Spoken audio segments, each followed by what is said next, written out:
people. And if you're watching live, checking us out on YouTube, or listening on your favorite podcast provider, you are most definitely my people. Welcome to another episode of Botched, Spots, and Share Shots. And tonight we're breaking down the showcase of the Immortals. I am your host, a chef by trade and a mark by choice. And joining us tonight... My name is still Will Gray, I forgot that part. But joining us tonight, they are regularly ranked pretty much anywhere, podcast charts that matter. Any podcast charts that matter, you'll find them there. They do everything. They've done dirt sheet writing. They do match analysis, figure talks. They do live shows and reviews. They do interviews. They are the boys from Perched on the Top Rope. Alex, Justin, how are you, Lee? My notes are all out of fucked up order right now. I'm sorry, guys. I'm doing fantastic, and you know what, Will? I am so glad that you acknowledged me. I acknowledge the shit out of you. Go ahead. I'm good. I'm happy to be here. This is already going smashingly well. I'm so hyped for this. And not perched upon her boss bitch's corner because we've got things going on tonight. We've got people coming and going. She's just hanging out with the common folk tonight. She is the boss bitch, Miss Al Siegel. Al, how are you? I'm okay. I'm not sure how I feel about being down here with you peasants, but it'll do. Just being out of the boss bitch's corner. It's just a totally different vibe for you down here with the regular folk, huh? The regular folk, yeah, I guess.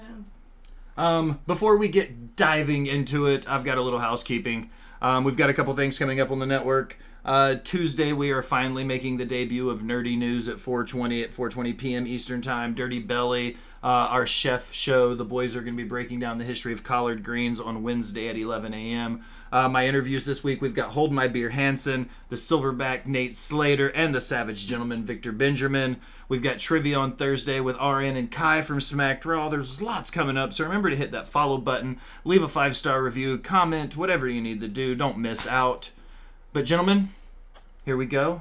I always start it the same way every time. I ask you guys tonight, you can just spout off whoever wants to go first. What has you pissed off for greatness in the world of professional wrestling?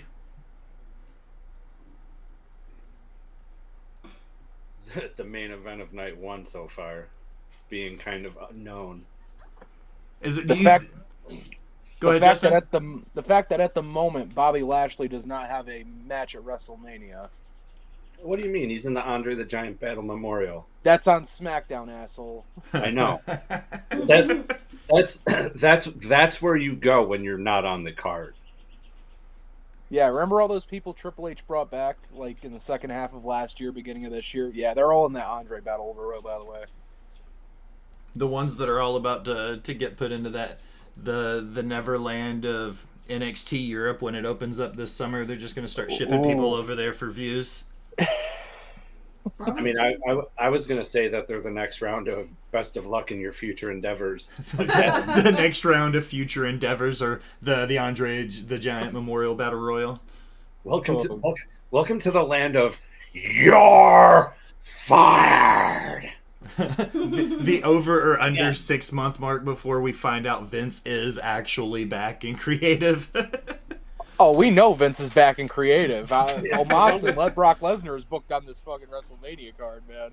No wonder why Bray went home again. He did. He packed his bags and went home. I'm not sure what's on the news and rumors.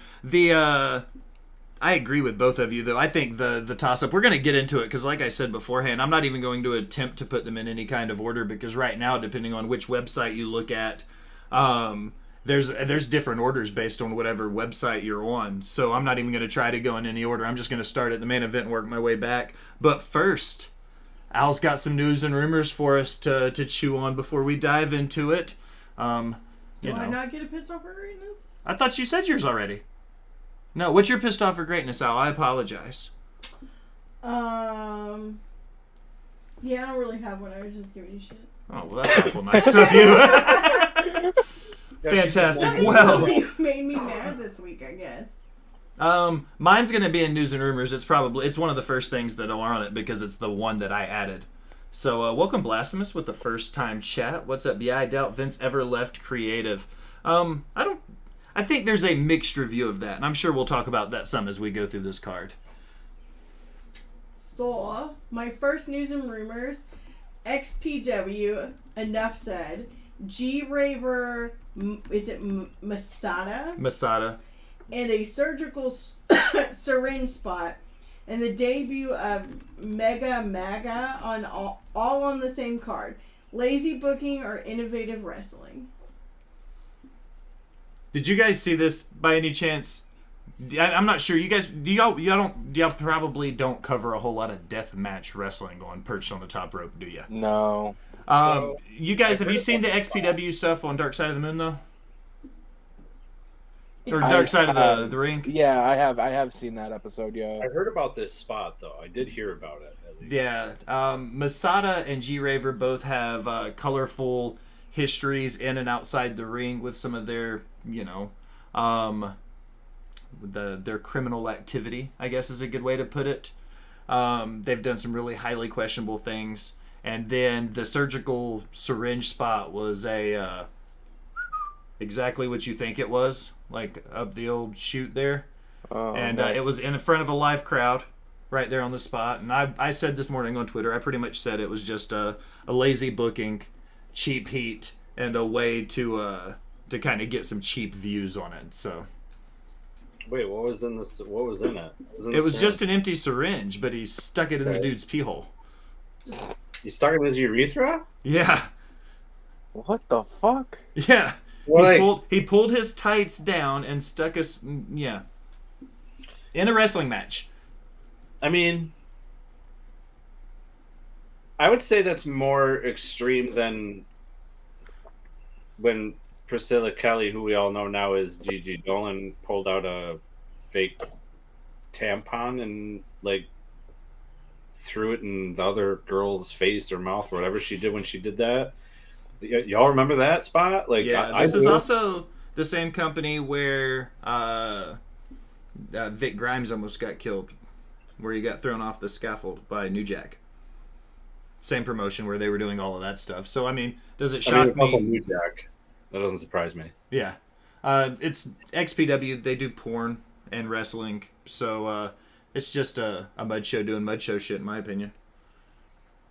I think it's like a really dumb spot, being honest. Like, first, like, there's a lot of things that could go wrong there. First off, like if there was a little kid in the audience and all of a sudden this man's ding dong comes out, I'd be the first one calling the cops and being like, "Yo, we got someone running the pedophile mile here." You know what I mean? Like, yeah.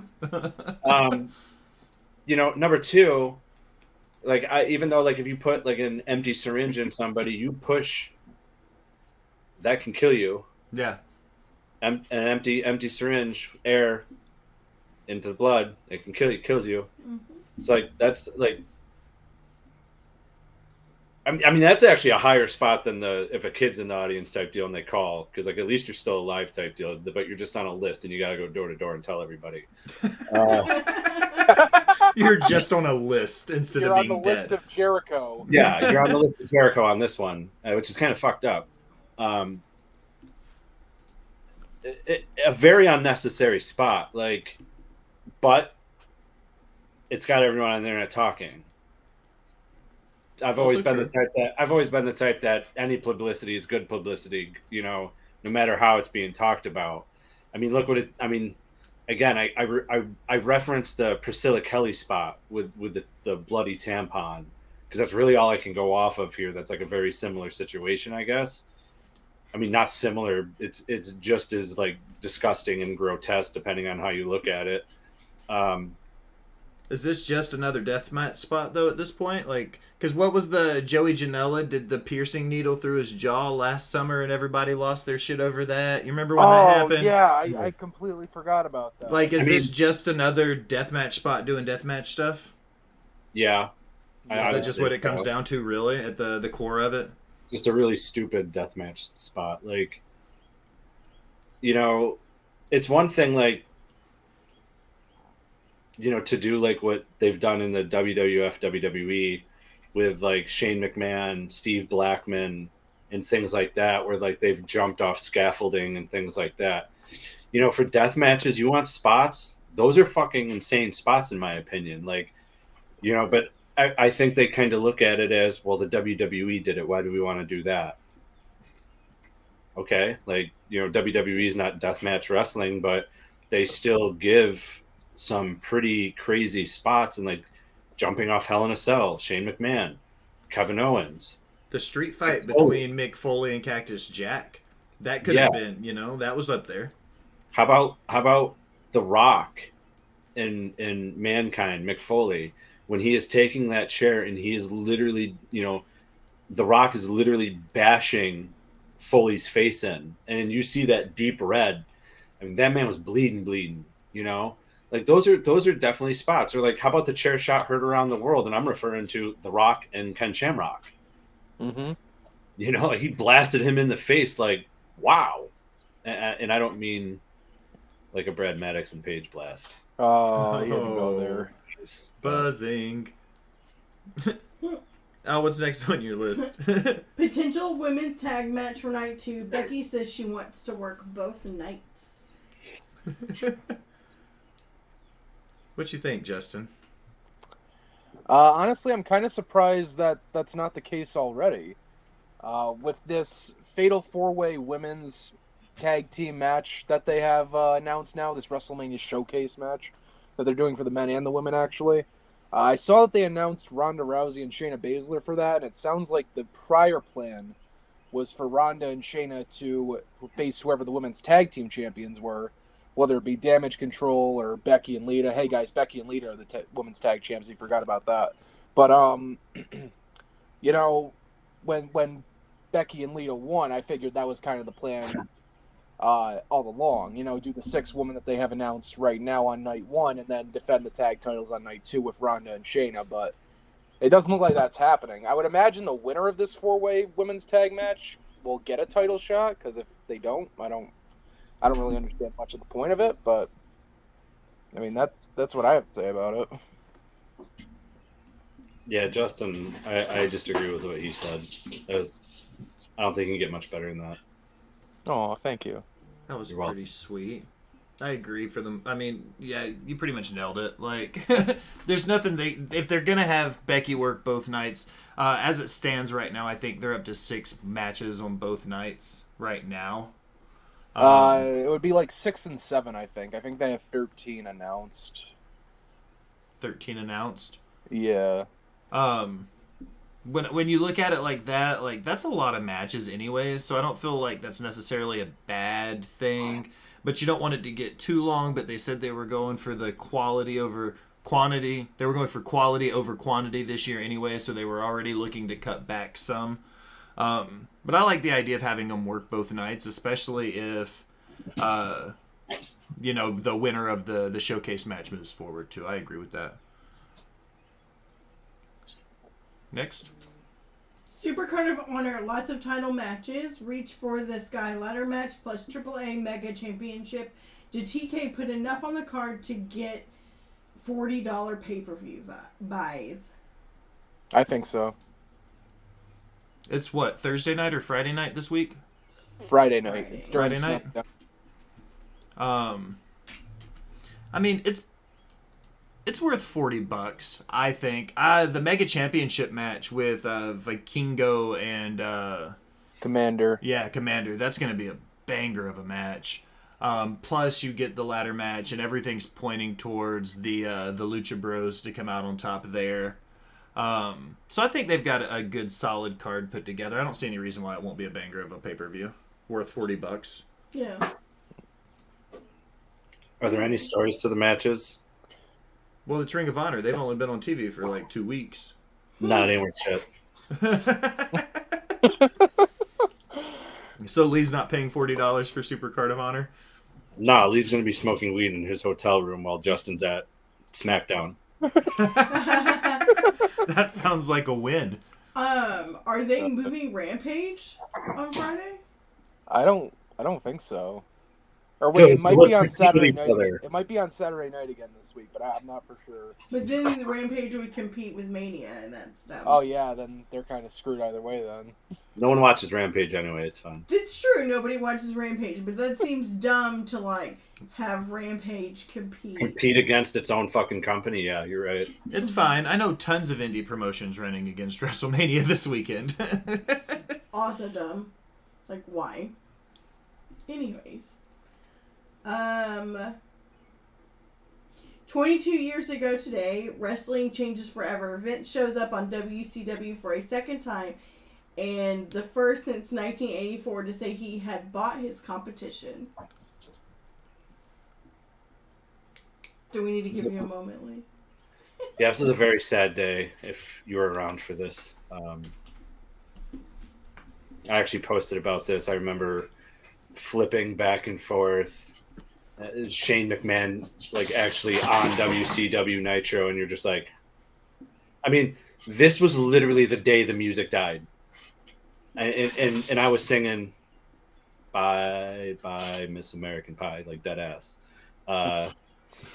It was a sad day. Like, it really was. You know, there was so much history behind WCW before it was World Championship Wrestling. And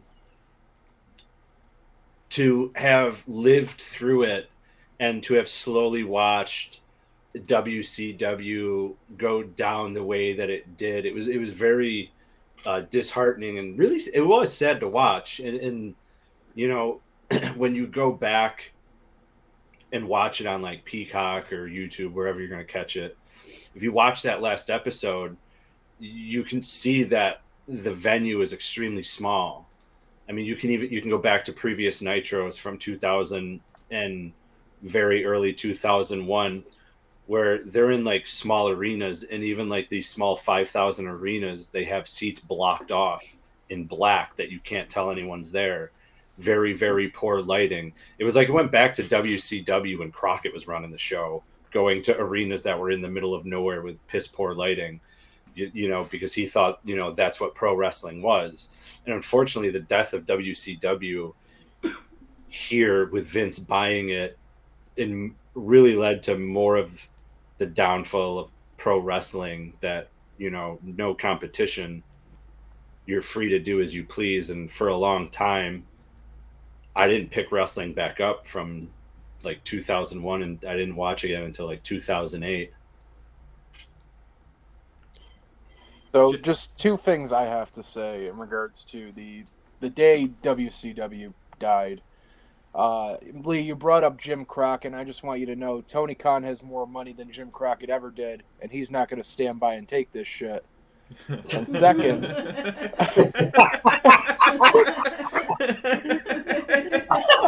I see what you did there. But anyway, yeah, so this episode of Raw, this simulcast with WCW Nitro and Raw is War, it's actually one of my first memories, you know, watching wrestling. I had kind of watched wrestling, you know, sporadically, because at the time I was about 4 years old, believe it or not. And this was one memory that I have, like, embedded in my head. Because I lived in a WWF household. We didn't watch WCW. So I still have the VHS tape, actually, of the episode of Raw is War from that night. And I've watched it, like, so many times, I'm surprised the tape just hasn't died out yet. But yeah, it's a historical moment, and, you know, it's something we look back on, and it led to what we remember as the Alliance and the Invasion later that year, which Lee is not a fan of, and I can tell by the way he's shaking his head. What's wrong, Lee? You don't like Sean Stasiak? I have nothing wrong with meat. Okay? Planet nothing wrong with Stasiak. meat. I have nothing wrong with meat. I have nothing wrong with Planet Stasiak, okay? A little crazy-ack? Little crazy act. It's just some of the others that were involved in the invasion angle and how it all went down. Hugh Morris? He's cool. Okay. Besides, you know, Mike Awesome? dude, he was phenomenal. Yeah, he was a great worker. I mean, unless he was that 70s guy in WCW, which, what are you doing? You already had Disco Inferno. Not to mention what a Van success Hammer, that was. Van Hammer played a psychedelic 60s, 70s guy. Why do we... Disco Inferno was all you needed. Okay? Just Do saying. y'all feel like TK's trying too hard to be like WCW? I don't think as much anymore. I think there early on was he some in the beginning, yeah. No, because WCW had storylines. Oh, sick burn. Lee's bringing the heat tonight, ladies. I'm sorry, but, like that's why I can't get behind it. Like, all right, the Vikingo and Kenny Omega match. I know I'm saying his name wrong. I did it on our show, and I'm sitting there talking about the guy the whole time, pronouncing his name wrong, and it was hilarious in my eyes. Viking That's what we're calling it now forever. It was like me. It was like me watching New Japan Pro Wrestling, like me trying to pronounce some of the names. I'm like, it's El Hijo del Vikingo, Lee. Valkingo. Okay, there we go. Vikingo. Vikingo. Okay, I kept calling him Vikingo. Vikingo. So my problem is there's no storylines, there's no build up to the match. It's like, hey, we're going to announce this great match.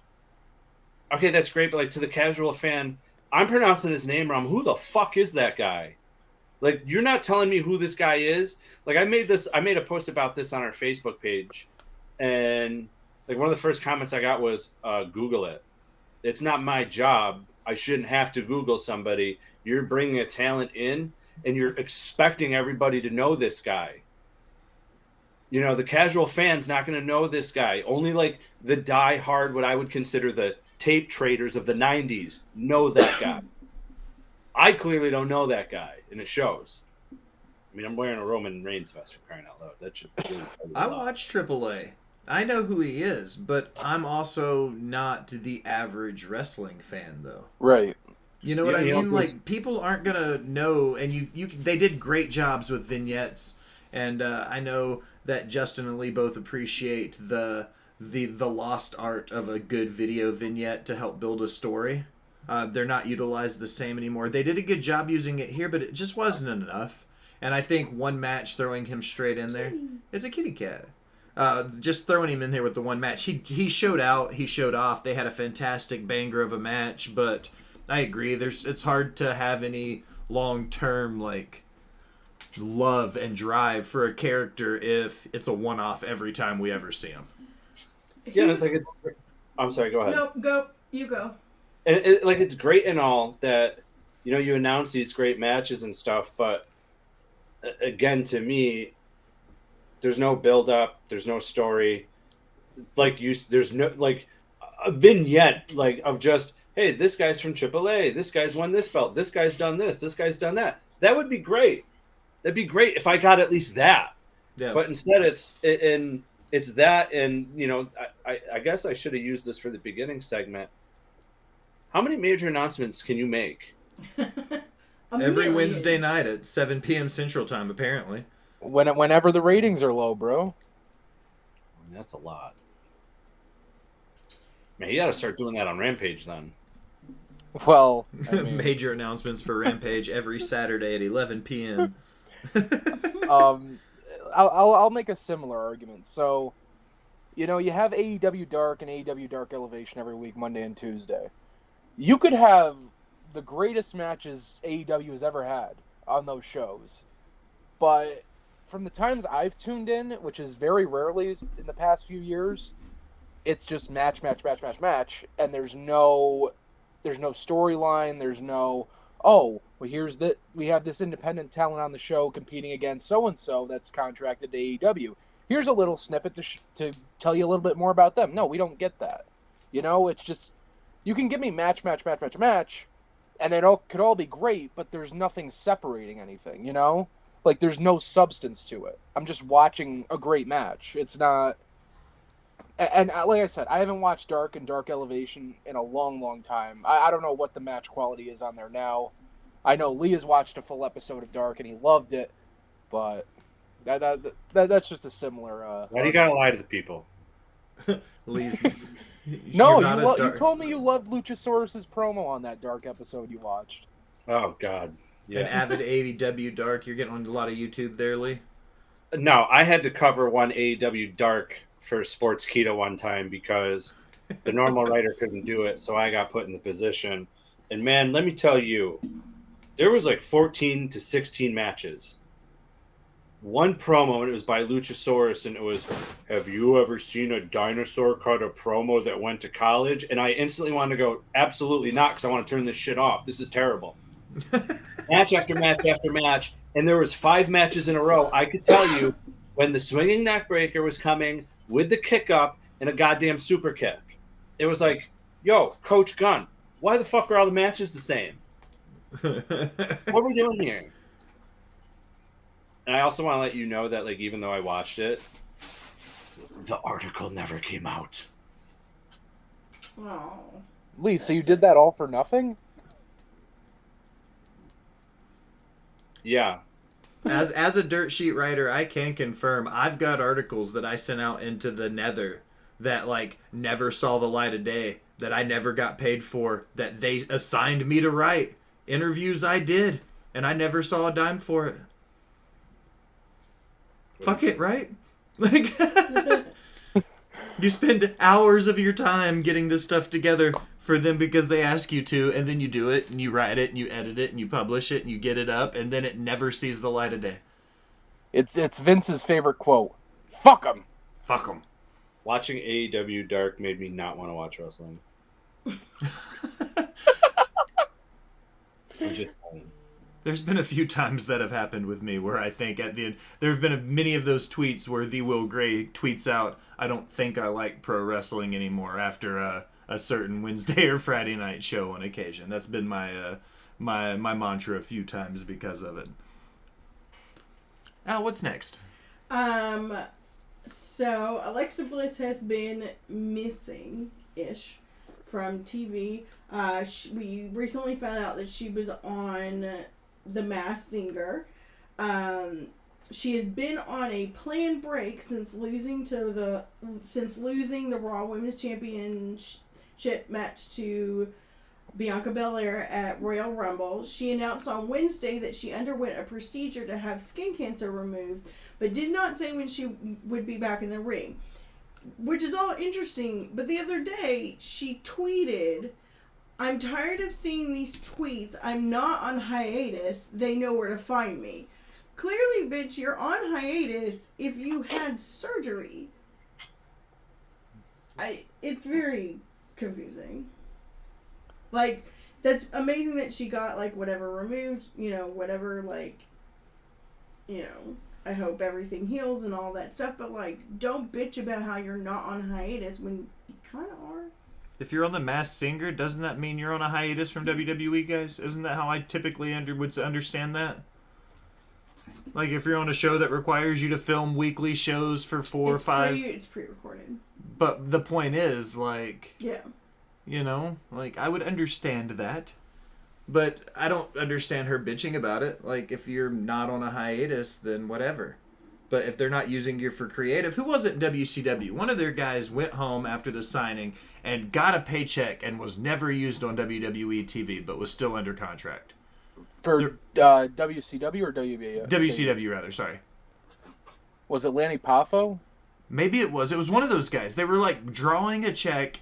like every year, no questions asked, but they were never used on TV. It sounds like it would have been Poffo, but this is what it's like. I think Lanny Poffo was signed as kind of a favor to Randy Savage.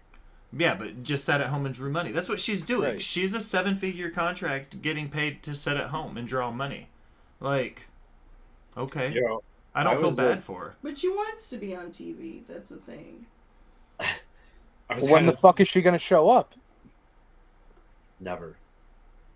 The booking of Alexa Bliss over the last 3 to 4 years has been something, man. Like, blame that doll. It all started with the fucking Owen. It all started with the Randy Orton thing a few years back. I think with her being kind of missing now is I think they were trying to tie her back in with Bray, and since he's MIA, they don't really have anything for her to do. Yes, Lee. Yeah, he went bye-bye. Oh, I thought you were like raising. No, I'm just waving. No, he took his ball and went home. Lee and I have been on that same impression since the day it happened. Well, I have a thing. You have a thing for that? I mean, I'll skip down to it.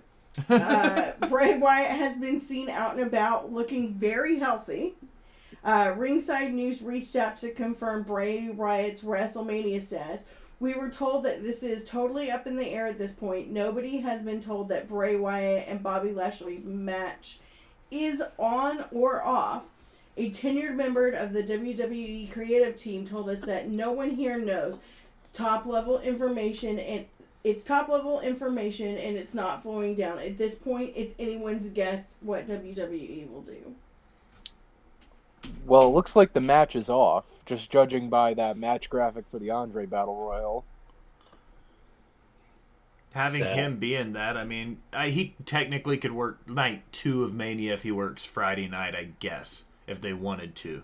But I'm still, like I was saying before we went into it, I don't think Wyatt's going to come back right now, if ever again. The whole he looks healthy is one thing we all know, and I'll speak highly for it. Mental health awareness, it's okay to not be okay. All of those things. That aside, we do know that there had been rumblings. Multiple guys had reported that there were creative issues with Wyatt and the creative team. And it was all that push and pull. And I think that's what we keep seeing with Wyatt every time he turns up. Yeah.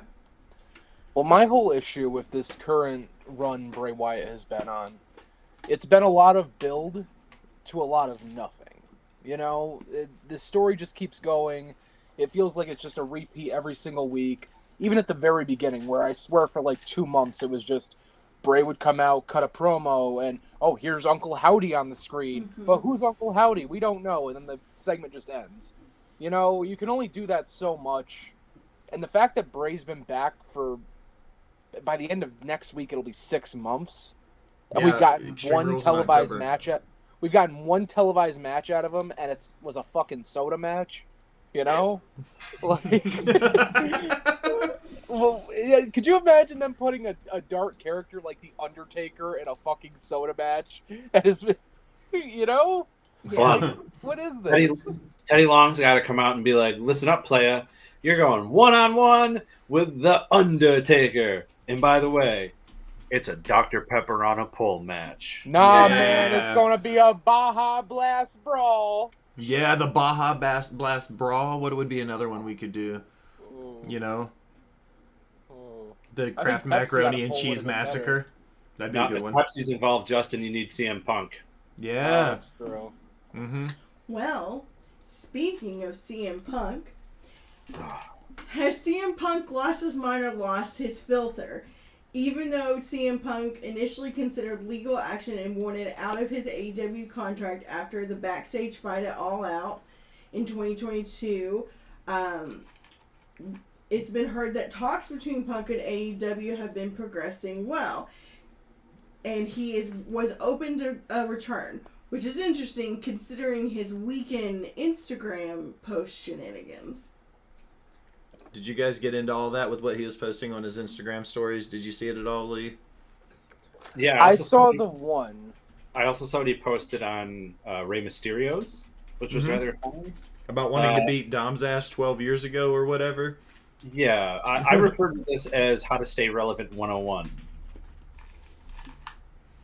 Basically, he's not in wrestling. He's made some appearances doing commentary for some MMA company I've seen. Like an B tier, like third list MMA company. Yeah, like, hey, paycheck's a paycheck, right? Like, he comes back. I mean, I'm pretty sure that's solely what it's for. Paycheck's a paycheck. And homeboy needs a paycheck. Mm-hmm. Eggs are expensive now. Eggs are super expensive. Well, maybe AJ Lee can write another book and make some money for the household. Yeah. Fretzelmania on YouTube says Punk is writing a MySpace diary like an emo teen. That is fantastic. That's 1,000% what that is. I think if he comes back, he comes back. And you know what I mean? Like, he's one of those toxic guys. And I've said that a few times, and I've said that a few different ways. Like, he was toxic in Ring of Honor. He was toxic in WWE. He was toxic, in AEW. Like, it's gone all over the place. He's had his fallouts. But also at the same time, you're like, is it always Phil's fight? Eggs aren't that expensive, the Viper says. They went up like 600%. That's like insane. Before the pandemic, I could get a carton of eggs for $1.19. Now I can't get them for less than $5 or $6. That's quite a difference. Eggs are like $5 Canadian here at most. What what are they down there? I think here in Tennessee, a dozen eggs was like $3 something. Yeah, All right, everybody in the chat, drop where you're from and how much a dozen eggs cost for us. Let's figure this out. A dozen in New York was like $1.19. Now it's $5-6. That's quite the hike. $6 for a dozen eggs is a shit ton. That's a lot, for sure. Yeah, that's why I'm going vegan. Go vegan. I couldn't go vegan. No, There's a whole conspiracy theory behind it, but I won't let me talk about conspiracy theories on the air. Not this show. There's another show for that. I need meat, and I'm not referring to Sean Stasiak. Stasiak. At Aldi, they were $2.19 today. If you want organic free range, they're $8. That's pretty expensive-o. Let's see. Next, Gangrel, I guess is how you say it. Gangrel. Yep. Is set to return with Edge for his Hell in a Cell match for his entrance. That'll be cool. Yeah, I was expecting Brood Edge going into the match anyway. I figured they were going for, Vampire Brood Edge versus the Demon. Mm-hmm. Yeah, I need Edge, though, to be wearing, like, the old school outfit. You know, you can be the Brood. You coming back as the Brood, you got to be dressed like the Brood. I want blood, which, by the way, I don't want, like, the different colored blood that they did the one time when Edge... Oh, yeah, the black goo that dripped down Alexa Bliss's face that one time. Yeah, no, we need red. We need the red blood. We need Gangrel to drink out of his chalice and spit it out at the crowd. Gangrel and his pimp cup. We need the Brood theme song to come out for one more night. Like it did at SummerSlam. Yes. When he walked down the... First off, we were in the stadium for that show, and they did this whole ass thing where they rolled the stairs out. But because it's an outdoor stadium, we watched the whole thing happen. There was no, like, surprise element to it, because they had to, like, build the stage while the match was happening. Right. It was not. Fretzelmania says Edge has got to wear the white flowy shirt. God, if he comes out with, like, the big, like, draped, like, Shakespeare-looking, like, robe and gown like he used to do, that would be awesome. Take it all the way back to, like, 1997, like, Brood Edge, yes. Let's see, a couple of NXT things. WWE officials have been unhappy with NXT crowds lately. They sent a memo to talent and crew encouraging them to bring family and friends to this week's double taping to help bring energy to the crowd in the final shows leading up to Stand and Deliver. They also filed a trademark for NXT Battleground. NXT Battleground? Mm-hmm. I don't watch NXT. In regards to the crowd, get out of the fucking performance center. We could try that. That's big facts there. I do think they got to get out of the performance center. They're dying now that AEW is going on the road. They have to adapt house shows at some point, right? Yeah, well, NXT does do those house shows, like, only in that Florida area.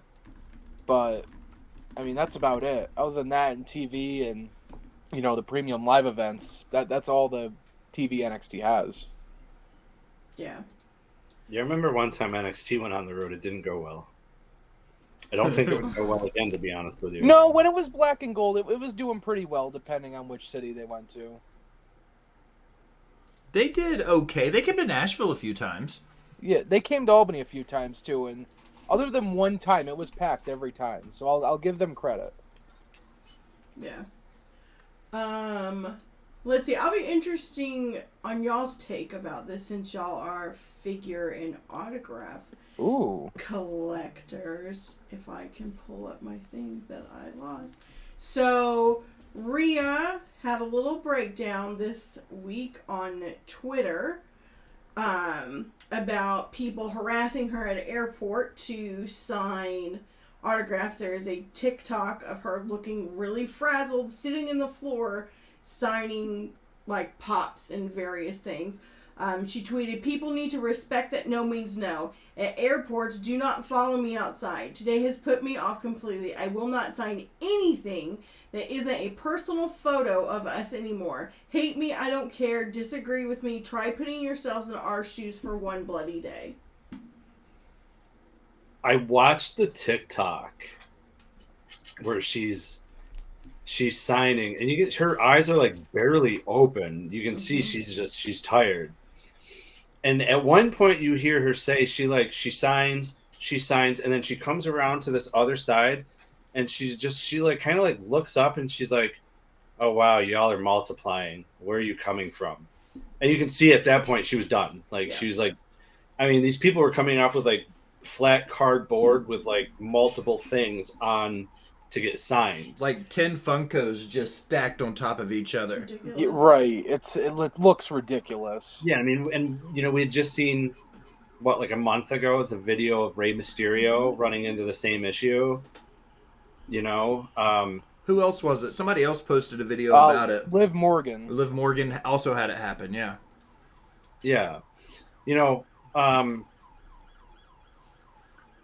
There's a lot of professional athletes that travel, I would say, that have this same issue.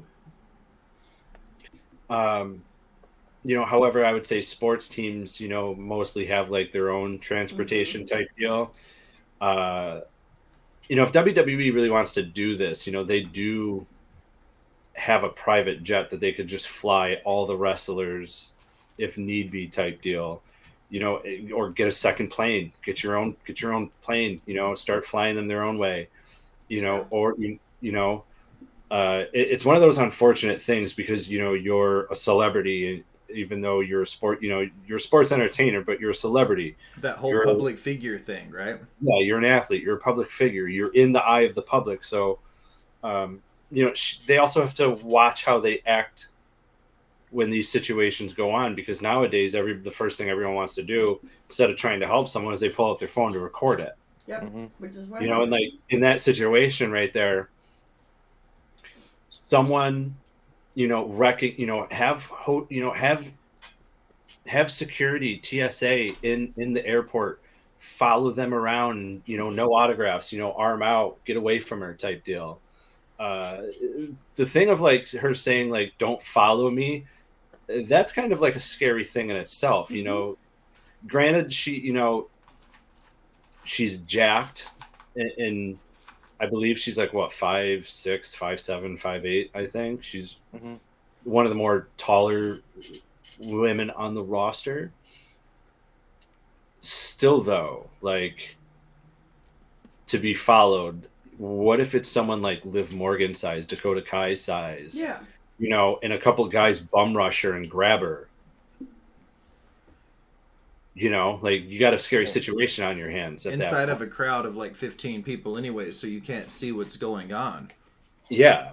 I really think this is an issue that WWE needs to look at and probably take more serious, especially with the smaller female talent. Yeah, for sure. I'm against it. I won't go to an airport. I won't go to the hotel. Justin and I go to like a lot of meet and greets and stuff like that, Granted that they make 6-7 figures, it's no different than when like Shaquille O'Neal is doing a meet and greet, you got to pay for it, or someone from this TV show is doing a meet and greet, you got to pay for it. They're human. Respect their privacy. Yeah. And as a collector, it frustrates me because it makes it hard if you do meet somebody in the wild, because they automatically assume you're just one of these guys that are going to want to get 25 pieces signed of the same thing. So if I meet somebody in the wild, I don't want to approach them because I don't want to be lumped into the same crowd as some of these guys. You know what I mean? It makes it harder for real collectors or real fans to approach the people they want to meet in the wild because these people act the way they do sometimes. Yeah. I mean, go ahead. No, you can go ahead. We live in Nashville, and part of living in Nashville, there is a unwritten rule that you don't bother the celebrities out in public, and generally most people like abide by said rules. It's why so many of the celebrities live here. It's like, you know, they have lives. Like, leave them the hell alone. Like, it's one thing, you know, to go and pay and like do it at a show, but like just out living their life, like you wouldn't want somebody harassing you while you're running through the airport looking like shit. Yeah, and the thing about it too is like it's sports entertainment. In that sort of essence, you at the airport or hotel, things like that, you're not harassing Rhea Ripley, the WWE star. You're harassing like her real name, the real person. Like as wrestling fans, I don't think that we, you know, usually grasp or understand that, you know, the person that we are trying to get the autograph from isn't the person that we're seeing on Monday Night Raw. We're seeing the real person themselves. And that's where I think it kind of gets lost in perspective, because like Shaquille O'Neal is Shaquille O'Neal, but Rhea Ripley's not Rhea Ripley, you know? So something like that, you know, I just look at it differently, because you're not harassing Rhea Ripley. You're harassing, I don't even know her real name, to be honest with you. I believe it's Demi Bennett. Okay, well, Yeah, Demi Bennett. Demi Bennett is yeah, Fritzlemania in the chat was just agreeing with us. Like, being in the public eye does not give the public carte blanche to demand attention from these people. Yeah. You know, it's and people themselves, like when they don't get what they want, we see how they act. They act like a bunch of crybaby piss pants. I knew he was gonna fucking fit it in there. Crybaby. I knew he was gonna fit it in there. He needs that on his shirt. I've only got 2 left, and then we'll power through this card. Naomi says she is no longer part of WWE, has removed WWE from all of her socials, has filed for a trademark for the name Trinity Star to be used for merchandising and entertainment in the nature of wrestling contests.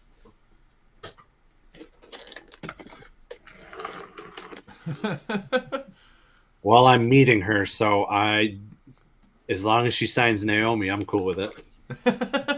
I hope she signs Trinity Fatu right on there. I hope she does. I'll take it back. I'll be like, nope, erase it. I don't want your autograph now. I want this and my $40 back, please. Yep. No, what is she for WrestleCon? 70 per auto? I don't remember. Oh. I know that if you did the 3-word inscription with a combo, it came out to like 130. Damn. I mean, we paid that much for Mick Foley. I guess that was it that much. It was no. Mick was 100.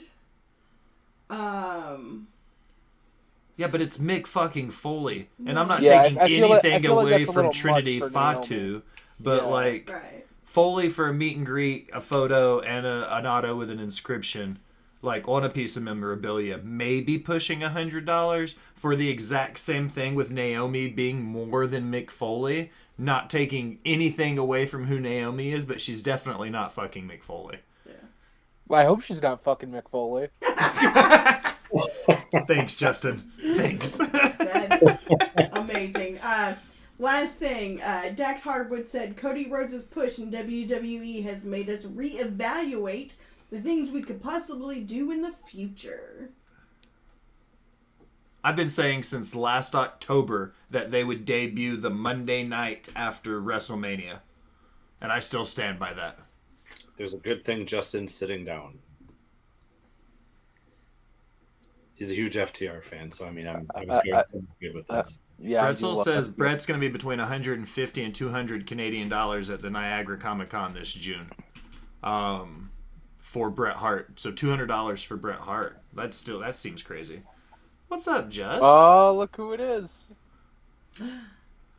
Oh. There he is. Just out of nowhere, random Kai Tai appears. I wasn't sure how that would work, if I'd be put into a waiting room or if I just got to like bombard the stream. No, you got put in a waiting room with them. I had to add you to the stream when you popped up, but here you are. You're in you know, you're up in Allison's corner typically. I can move you around, but she said she liked being with the peasants tonight. Sick.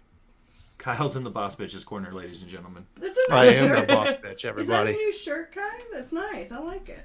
I wore it as a joke. I look like a giant creamsicle. Oh, I think it looks nice. Thank you, Allison. I appreciate the compliment. I'll take them where I can get them. I do like that shirt. Perfect timing, though, because we're on the last news and rumors, and we're about to start diving into the card now. So that was the perfect time for you to show up. Dude, let's do it, man. Yeah, that literally was my last news and rumor.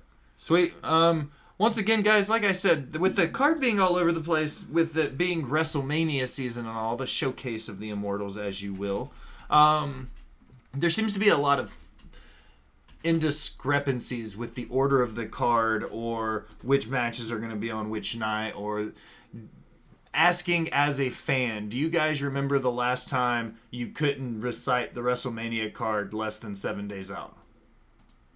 Last year. Every year. But when was the last time you had a WrestleMania card memorized, though, Kai? I was about to say, you are severely overestimating my memory's ability. But for me, I feel like I had a better grasp on the cards going into the weekend by this point in previous years, and the last two have felt like they've been thrown together in these last two shows before the pay-per-view goes down. Do you guys feel that way with it this year too, or am I just being crazy here? No, I feel the same way about certain matches going into the show. For me, it's just I remember during the Attitude Era, matches were as soon as Royal Rumble, after the Rumble, man. And my thing is now this is the problem when you have a pay-per-view every month. You can't build stories fast enough. AW, take notes. There's just it's hard to build a story when you try to build up WrestleMania and you try and only do it in 4 weeks. Viper says the winners of the Royal Rumble, no matter what, should headline both nights. Women's Royal Rumble one night, Men's Rumble one night. That's it, straightforward. I don't think I disagree with that. I don't, but Rhea Ripley and Charlotte has already happened on WrestleMania a few years ago. Why the hell do I want to see it again on WrestleMania? It'll probably be one of those matches where we don't care going into it, but then they'll win us over during the match. Well, no, I'm not expecting it to be a bad match. I'm expecting it to be a good to great match, but the build and the story going into it has just been more than underwhelming. To be a main event of WrestleMania on one of the nights. Can we stop just throwing around main event? Can we stop throwing around that term? Is goddamn it, every show on Raw, SmackDown, they announce the tag team match is the main event. The women's match is the main event. The 4-way tag showcase match is a main event on WrestleMania. There's one fucking main event. All right.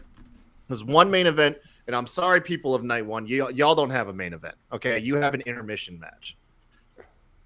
What, the intermission main event? I mean, he's not wrong. The intermission, yeah, it's an intermission match. It's intermission from night 1 to night 2. It's not a main event. If it's Charlotte and Rhea, I can go home early. Wow, Lee's just starting here before I even get to the match. That's gonna be that'll be a quick one for Lee then when we get to the women's championship match. It's gonna be the Sami and KO versus the Usos on night. That's what I night so. one. That's what I hope so. I love Charlotte and Rhea, but honestly, for how much how big this match is, they would be stupid to not have it be the last match of night one. It would be dumb. And, again, we're in the situation where the bloodline storyline is overpowering literally every other story. Because it's the only one anybody really cares about. It's the only one that they've actually, worked on. It's got the best storytelling and build to it. Yeah. That's why it needs to be, the intermission match, I guess, for night one. Thank you. Viper says the story is she won the Royal Rumble. The main event of WrestleMania is the winner of the Rumble versus the champion that they chose. But that's not a story. That's just inserting somebody into a slot. Yeah, and they've, in any time they've had a Royal Rumble winner, there's a story between the two. Yokozuna, that was a fantastic story. Have KO and Sami open night 2. I could see that if it was gonna be like an all night narrative throughout the night. The bloodline slowly cracking. Yeah, throughout all of night 2. Yeah. Yeah, I could see that. Like the slowly crumble and like the depreciation of it. Yeah. I don't think you can have that match open night 2 though, because then it's gonna suck the wind out of the next couple of matches. So unless I agree. Unless you got some crappy matches planned, I sure as hell do not want to follow that match. That's too big of a match to not be the semi or the main one of the 2 nights. Back when I originally said it, when I said, okay, it's going to be KO and Sami, when they announced the Elimination Chamber in Montreal, I was like, Sami will be out of the bloodline by then. I was like, that's just the way it'll happen. Then it'll be Sami and KO building to Mania for the tag titles. And I said that I wanted it to be them on one night losing, and then Solo losing a match, then Roman losing the titles. So it's like, bam, bam. And then at the very end of it, we watch the tower crumble, and Roman finally gets that long-awaited break. And so do the Usos. The Usos have a hell of a work rate. Those guys work a ton compared to everybody else in that company right now. Right. So let's just dive into it, guys. Let's go ahead and start. We're going to start with the head of the table, the tribal chief, the big dog. With, as Lee's wearing it right there, I'm going to throw the old gimmick in. Roman Reigns versus Cody Rhodes versus the undisputed WWE Universal Championship. We're going to have Paul E. dangerously in his corner. We're going to have, Roman and Cody, the finishing his story, the Royal Rumble winner. What do you guys think? Where are you guys at with this match? And after you finish saying your little spill, tell me who you think got winning it. Kyle, you go first. I'll just go ahead and call you out. I'll start calling names then. All right. The match sounds exciting. I think Cody's going to win. Lee? I took the vest off for a reason. Oh, he's been waiting all night for that one. Clever. The American Nightmare, baby, is going to be #and new. That's right. Do you not have a Cody shirt? Are you wearing? No, I have an Edge shirt on right now, but I do have a Cody shirt. I thought it was Should've been wearing a Cody shirt. First. Oh, dude, like the ripping. Oh, that would have been good. I thought it was a Rush shirt. I was about to start singing Limelight. It was very last minute to put the vest on. It was sitting over there calling me. It looks very hot. There was a whole conversation, Kyle. You missed it right after we went live. Allison made it a point to say to Lee, Justin, and I that we weren't allowed to get naked on this broadcast at any point. I considered keeping the joke alive, like just spontaneously creating a gimmick where I show up naked on everyone else's podcast. I considered it, but I have children running around. I hear Jess yelling in the background. No, my son just came in to tell me there was a spider on me. Oh, I didn't know she heard you saying you're going to start showing up naked, and she was like, "To hell you are." Wait, did you hear me say that, Jess? Never mind. No, she didn't hear it. It was DJ yelling her. Well, we'll just. I said I was going to show up naked on their show. Naked. Yeah. Naked. Me. I'll be naked on Will's show. We're official now. We got a cameo from the kids. What if? Oh yeah, DJ just popped in. I was gonna say, what if? DJ what cameo. if I no? Tell me what you think about this. I do my show like normal, but I appear on everyone else's show naked. Like it could be like a gimmick. So instead of Naked Minion, we have Naked Kyle. Naked. What do you mean? No, support me, babe. It's funny. It's funny. Sorry about that. Tell her I support it. No, I support you being naked, and it's my show. Okay. No one wants to see. Viper says nobody wants to see Kyle naked. He's just throwing it out there. Thanks, Vanessa. Don't throw stones at glass houses, though. Okay, let's just be honest. Justin, where's your brain at with Roman versus Cody? Okay. So We're gonna walk away from Kyle being naked real quick. yeah, Let's move on. So when it comes to Roman Reigns, Cody Rhodes, WrestleMania, I think I'm gonna go on the record say this is a WrestleMania main event in the last long while that I've been very excited for, because I feel like you can go either direction and it'll work. You know, you have Cody coming back last year at WrestleMania in Dallas, tearing his pec. Somehow he wrestled a fucking Hell in a Cell match. Don't ask me how that happened, but best WWE match of the year. Dude, best Hell in a Cell match ever, man. Right. And, you know, Cody came back at the Rumble, number 30. Had that great sequence with Gunther at the end. And we'll get to him later on. But, you know, I think it's the time. You know, this Bloodline story is definitely coming to its end. We have all the teases with Jimmy and Jey Uso, you know, slowly parting. Carolina. Thanks for following, Clark Street. Welcome in. I'm gonna go Cody Rhodes to defeat Roman Reigns and become the new WWE Undisputed Universal Champion, Cody Rhodes. Al, will you do your Cody Rhodes intro? Will you do a ring announcer's voice? Where's he from? From Atlanta, Georgia, the American Nightmare. Cody Rhodes, do it. No. Who do you think's gonna win, Roman or Cody? I mean, obviously Cody's gonna win. Hey, can we point out that Justin has like a halfway decent Fink? Like, I don't know if you're trying to do Fink, but it sounds pretty close to Fink. I was going for Fink. Okay, no, that's not bad, man. This is Howard Finkel. Howard Finkel. The Fink. I miss the Fink. Well, thank you very much. I'm also going with Team Cody for this one. I think, like I said, that Roman and the Usos have long deserved some break. And I think this is the weekend to do it. You know, break the bloodline up, let them all get some time. Let them, not to mention the fact that it's been the best television for probably the last 6 months. You know what I mean? Like, some of the best writing, it's been some of the best storytelling, it's been some of the best matches in WWE.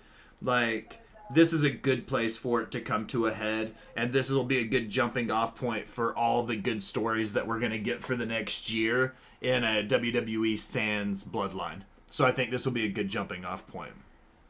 And, you know, another thing to it is, it's like, if it's not Cody to dethrone Roman, like, then who? You know? Gunther at SummerSlam? Seth. Money in the Bank? Okay, maybe I'm wrong. But anyway. Who do you got, Lee? You got real close to the camera. I Say think it. Cody's the guy. You want to know who it's going to be? Tell me. Don't, Lee. Don't. I know who you're going to say. Mantar. Oh, Jesus. Mantar is going to dethrone Cody Rhodes. Love you. You smell good. Thank you. Is that soap? Yeah. Yeah. Cool, man. Is that soap? Well, yeah. Oh, and water. All right. Soap and water. He did it the right way, Dad. Is that soap and water? But yeah, if Roman retains here, get ready for the bloodline for another year, I feel like. The story of Cody returning is him winning the championship. Having him win on his first shot is lackluster to me. Viper wants to see him climb. Do you think seeing him take an L, then maybe coming back at Money in the Bank or SummerSlam would be a viable option, and then Roman get his break to get the 1,000 days? Look, you could, but I feel like it takes the wind out of Cody for a little bit. I feel like you missed of it. I feel like you missed the window for the biggest win, though. Like, you're sacrificing, no matter which way you spin it, you're sacrificing one moment for another. I feel like the winning at WrestleMania will be much bigger than like a win at SummerSlam. But unfortunately, you have to sacrifice a 1,000-day reign for that option. And that's another point, yeah. Yeah, but if you go with that 1,000-day reign, I just don't think it's going to be as big of a win for Cody or whoever for that point in come SummerSlam. I mean, if Like- Cody hadn't gotten hurt, we would have had the climb to where, like, you know, Cody could have lost at an Elimination Chamber, and Cody could have lost at, you know, all the other things that have happened. You know, Cody could have lost at the Rumble. You know, like, we would have had the climb to his ultimate win at WrestleMania. Had he not gotten hurt Right. before. I Right. guess that's a good point, too. Okay, maybe I don't change my answer then. Yeah, because I'm sticking with Cody. It just, for him to lose now, I think honestly, like, it would deflate everything that he's been built up to, and like, Not to mention the way they built this story, he has to win. Yeah. Like Right. if he doesn't win, the way they frame this story, Cody's a punk bitch, dude. If he loses at WrestleMania, there's just no way around it. He is backed into a corner where he has to win, or everything. Yeah. Or his He dad has to. never loved him. Yeah. You win or your exactly. dad never loved Well, you. I mean, that's kind of the story that they've painted.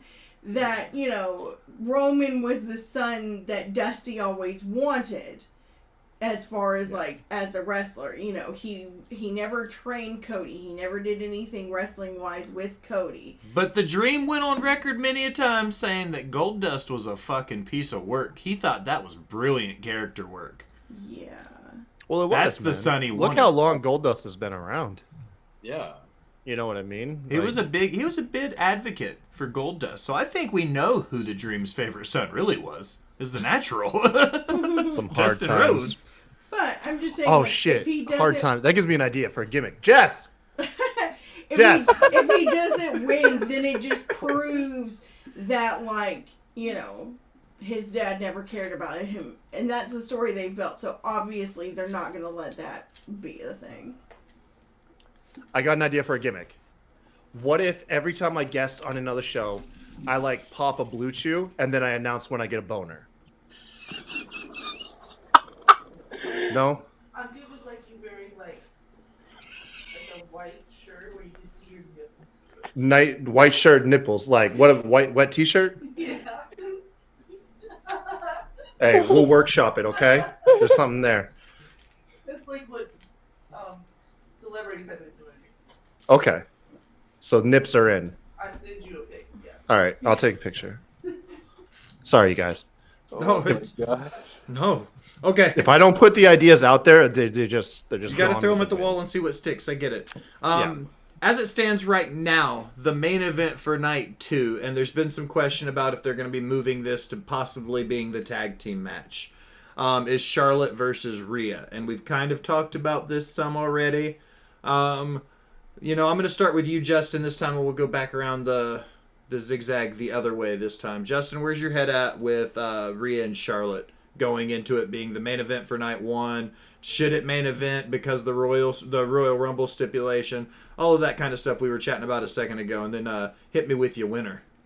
Right. So, I'll be honest. I have not had any interest in this match since it was announced, and that's not me being negative, but I was really under the impression and really hoping, you know, when Rhea won the Royal Rumble back in January, she was going to go after Bianca Belair in the Raw Women's Championship. Because if you remember, that match was supposed to happen at Money in the Bank last year, and then Rhea fucking kneed herself in the head.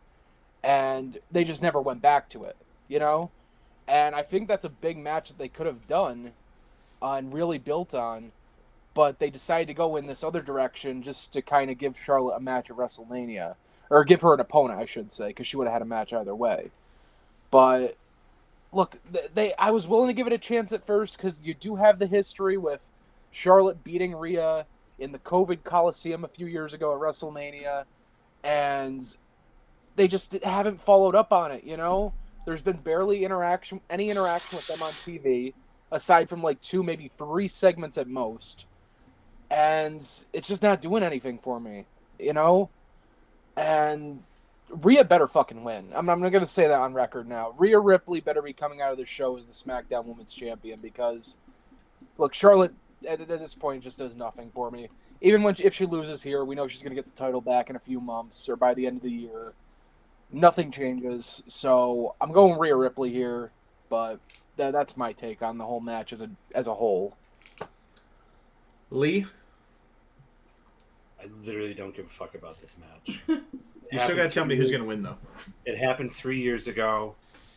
It was the opening match of WrestleMania, and I look, nothing against the competitors; they're great competitors. But the only way I give a rat's ass about this match is if Plastic Charlotte Flair comes out to, I'm a Barbie girl in a Barbie world, wrapped in plastic, because it's all in her face. I'll be okay with it. Then I'll be like, all right, now I want to watch this match because she came out to that song. I don't care, though. Charlotte can lose and then win the championship again and then be like, I'm the 15-time women's world champion now. I'm only one away from tying dear old daddy. And I won't give a shit then either.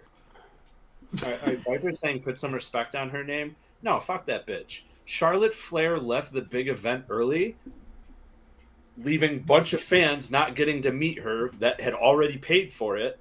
So she's obviously like dear old daddy who doesn't respect her fans, so she can suck my ass. Wow, a whole lot of ass sucking there. Kaitai, where's your head at with old Charlotte versus Rhea? To be fair, I just kind of want to piggyback off of Lee. I could really give a fuck too. Also, by the way, I picked up on a nice bit of timing. How awesome was it that you got a notification on Twitch to hydrate while Lee was singing a song by Aqua? I know, that was really ironic. Good timing, man. Thank you, AJ. No, dude, this match sucks, dude. You can look, you can salvage a little bit of interest outside of like because the only people interested in this match are the fans that don't matter. Let's just be honest, okay? They're all deplorable. Their opinions don't matter. We can ship them on a boat, send them somewhere worthless like Northern Canada or something. Okay. This match, literally the only story you have is Charlotte won a couple years ago. Charlotte lost in NXT to Io, I guess, by not getting pinned, which was fucking stupid. Right, Rhea got pinned in that match. Yeah, Rhea got pinned. So this is Rhea's chance for like some semi-redemption, which, to be fair, WWE hasn't given a shit about telling us a story with either women's match. As much as I'm disinterested in this match, don't even get me started on Bianca and Asuka, because this match seems like world-class storytelling to that abysmal fucking build-up that they've had too. Now, it's I don't the mean to two cut you women's off. titles, and WWE doesn't give a shit about either of them this year. Kyle, so just something that popped into my head. Yeah. Do you think both matches would have benefited had you had switched competitors? Say Charlotte and Asuka with the redemption story from WrestleMania 34 for the SmackDown Women's title, and do Bianca and Rhea for the Raw Women's title. Assuming WWE would actually tell the story, though. Right. That's the thing. It's assuming they would actually give a damn to put the effort in to telling that story, instead of leaving it up to the fans to do all the entertaining themselves, okay? I do enough of entertaining myself when I'm home, all right? I want, when I turn my television on, for fucking WWE to do it, all right? And they ain't doing that, man. So with that, I ain't trying to be too pessimistic, but I agree with Lee, man. I agree with Lee, dude. Like, this match can suck a fat one. Although at the end of the day, Rhea Ripley is awesome, and I think she'll win, which is pretty cool. It's just unfortunate. This is going to be a shit build that no one's going to remember. Let's go, boy. Mommy Mania. Al, what you think? Well, all of the women's matches on both cards are trash because WWE hates their women's division. It is what it is. Preach, Allison. I do agree that the women's division was hurting while Charlotte was gone. You know, they've got all these talented women and they don't fucking use them ever. I mean, we've got 2 fucking nights of WrestleMania. So, like, 8 fucking hours of show. And you put on 4 mediocre women's matches. Like, All the women's stories are trash. Like, I don't give a fuck about any of them. You don't think that 4-way banger we're about to get to is just gonna be the match of the year? No, I don't. The let's Like, get some people on the show match. Yeah. You know, I like both Charlotte and Rhea. I do think Rhea's gonna win, but no one's going to give a fuck because, you know, the problem with Rhea winning is that the bulk of the Judgment Day shit happens on Raw. So honestly, she's probably going to lose the SmackDown title because she's not on fucking SmackDown. Yeah, there's the brand split isn't real except for with the women. So either they're going to break up the Judgment Day or she's going to lose to Charlotte. And my guess is she's probably going to lose to Charlotte because they're not ready to break up the Judgment Day even though they should. Well, keep in mind also, there supposedly is a planned draft coming after WrestleMania, so that could be their out to get the Judgment Day to SmackDown. I guess, if they're going to build like a... I mean, to move the Judgment Day to SmackDown, I think would be okay if they were keeping the belt on the Usos and Roman and doing like a Judgment Day versus Bloodline thing, which is what they should have done in the fucking first place. But, you know, Cody... should have done her business fucking versus nobody Bloodline. wants the her business, Kyle. I Nobody? want the No, Her I'm business. just kidding. I want the I'm about to say, man. Everybody wants it. Everybody. I'm about to love jump their through this screen at fucking Allison. I was about to choke her. No. But I'm just saying, like, they should have built a faction to go against a faction. They should have fixed things with Naomi, brought her back, had her join the Bloodline. Then they would have a woman in the Bloodline for Rhea to go against. Or even if they didn't want to bring back Naomi, they could have used Tamina. You know, something. Make it, like, I love this thing with Sami, but this was not supposed to be the storyline. It just happened to work out because Sami and the Bloodline got really fucking over. It was originally only supposed to be like a 2-week thing. It was just a thing for a transition story, but Mm-hmm. I mean, I'm chiming in. I'll follow suit. I think Charlotte's maybe the greatest women's wrestler of all time, though. I think I'm in the failed minority in this group. No, I agree with you. I think she is.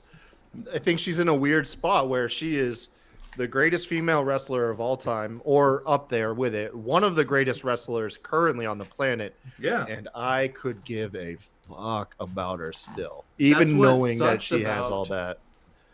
Yeah. That's what sucks about having the draw power that she does, though, is because I don't give a shit if she has the title or not. She's Charlotte Flair. Come in, be Charlotte. Like, just like her dad did later in his career. You don't have to have the title if you're Ric fucking Flair because of who you are. Charlotte is bigger than the belt at this point. Let her come in. Let her do her big feuds, 3 or 4 times a year. She doesn't have to hold a belt and, be on TV every week to still be Charlotte Flair. So I don't think she's necessarily needed in the title picture. Give it to Rhea. Let her roll with it. Next women's title match, we're just going to... I don't imagine there's going to be a whole lot follow-up after what we just discussed with this Charlotte and Rhea match. Kai Tai, Bianca Belair, Asuka, what do you think? Next. At least tell me who's going to fucking win, guys. Bianca. Bianca will win, although it should be Asuka, but next. Lee? It should be Asuka, but it's probably going to be Bianca. Al? I mean, Bianca's going to win, and I think Bianca should win.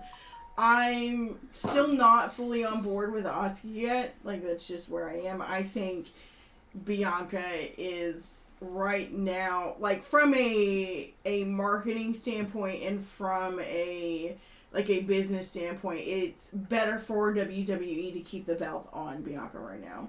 Like, from a story, yeah, I think it would be cool if Asuka got it, but, like, Bianca's just too hot of a personality right now for them to take that belt off on. We need to get her to, like, John Cena levels. Like, we need to get the crowd to turn on her because she doesn't lose.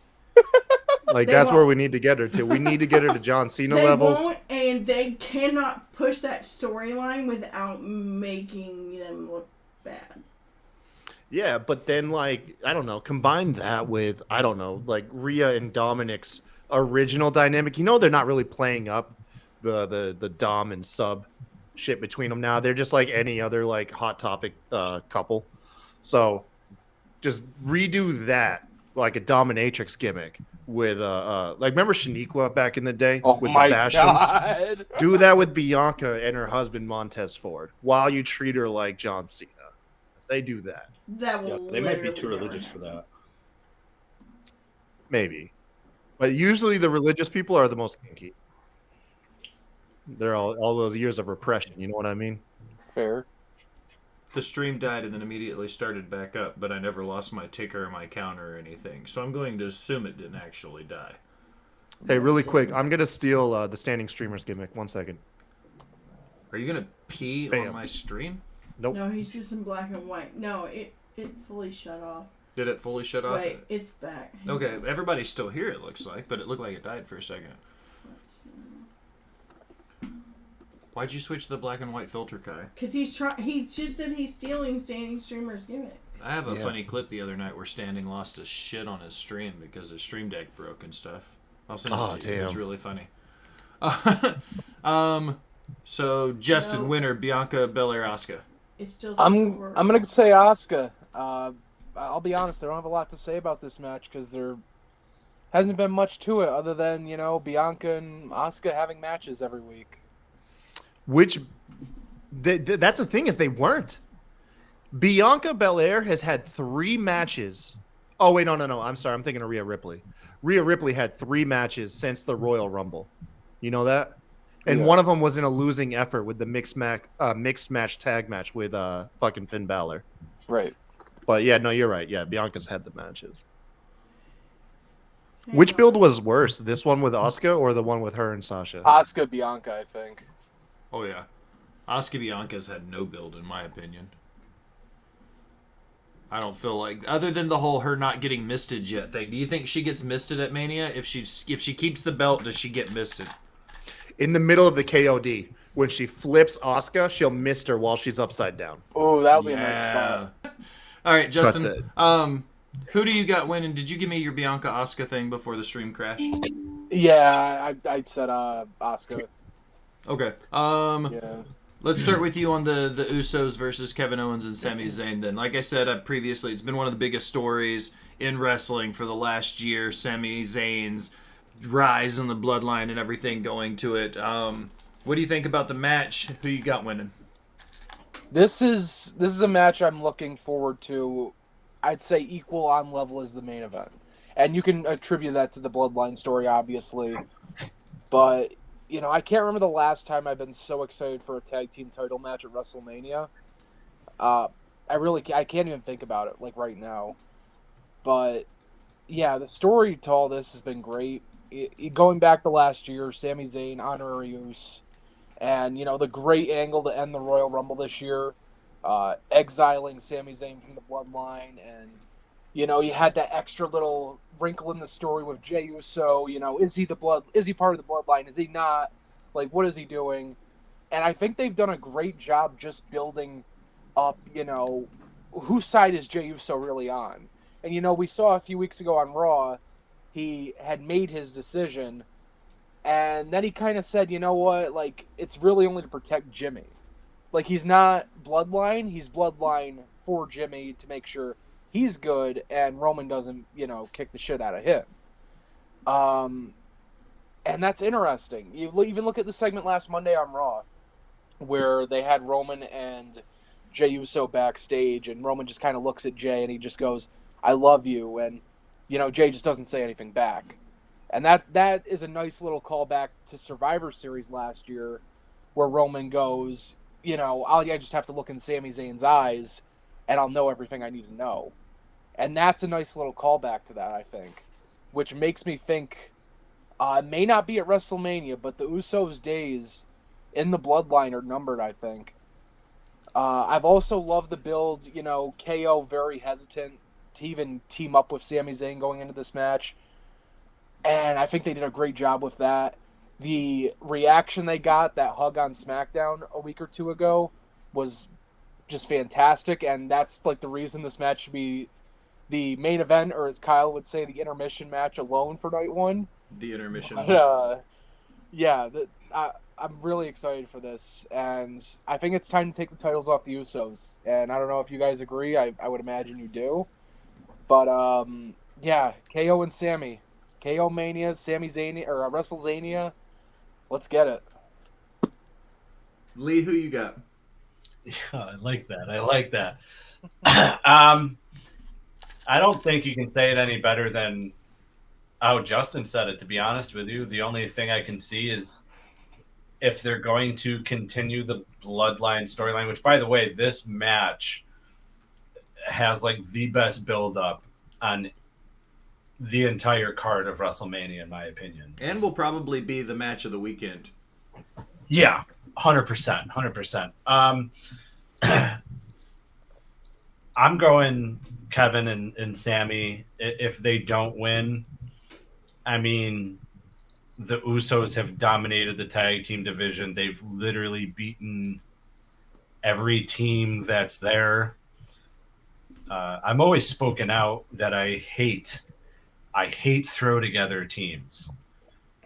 And even though Kevin and Sami are kind of a throw together team, I disagree with that. I think they have enough history to where it doesn't seem like it's a friendly team. It's like the level of throw together that you get with Kane and Undertaker. Yes. Right. Yeah.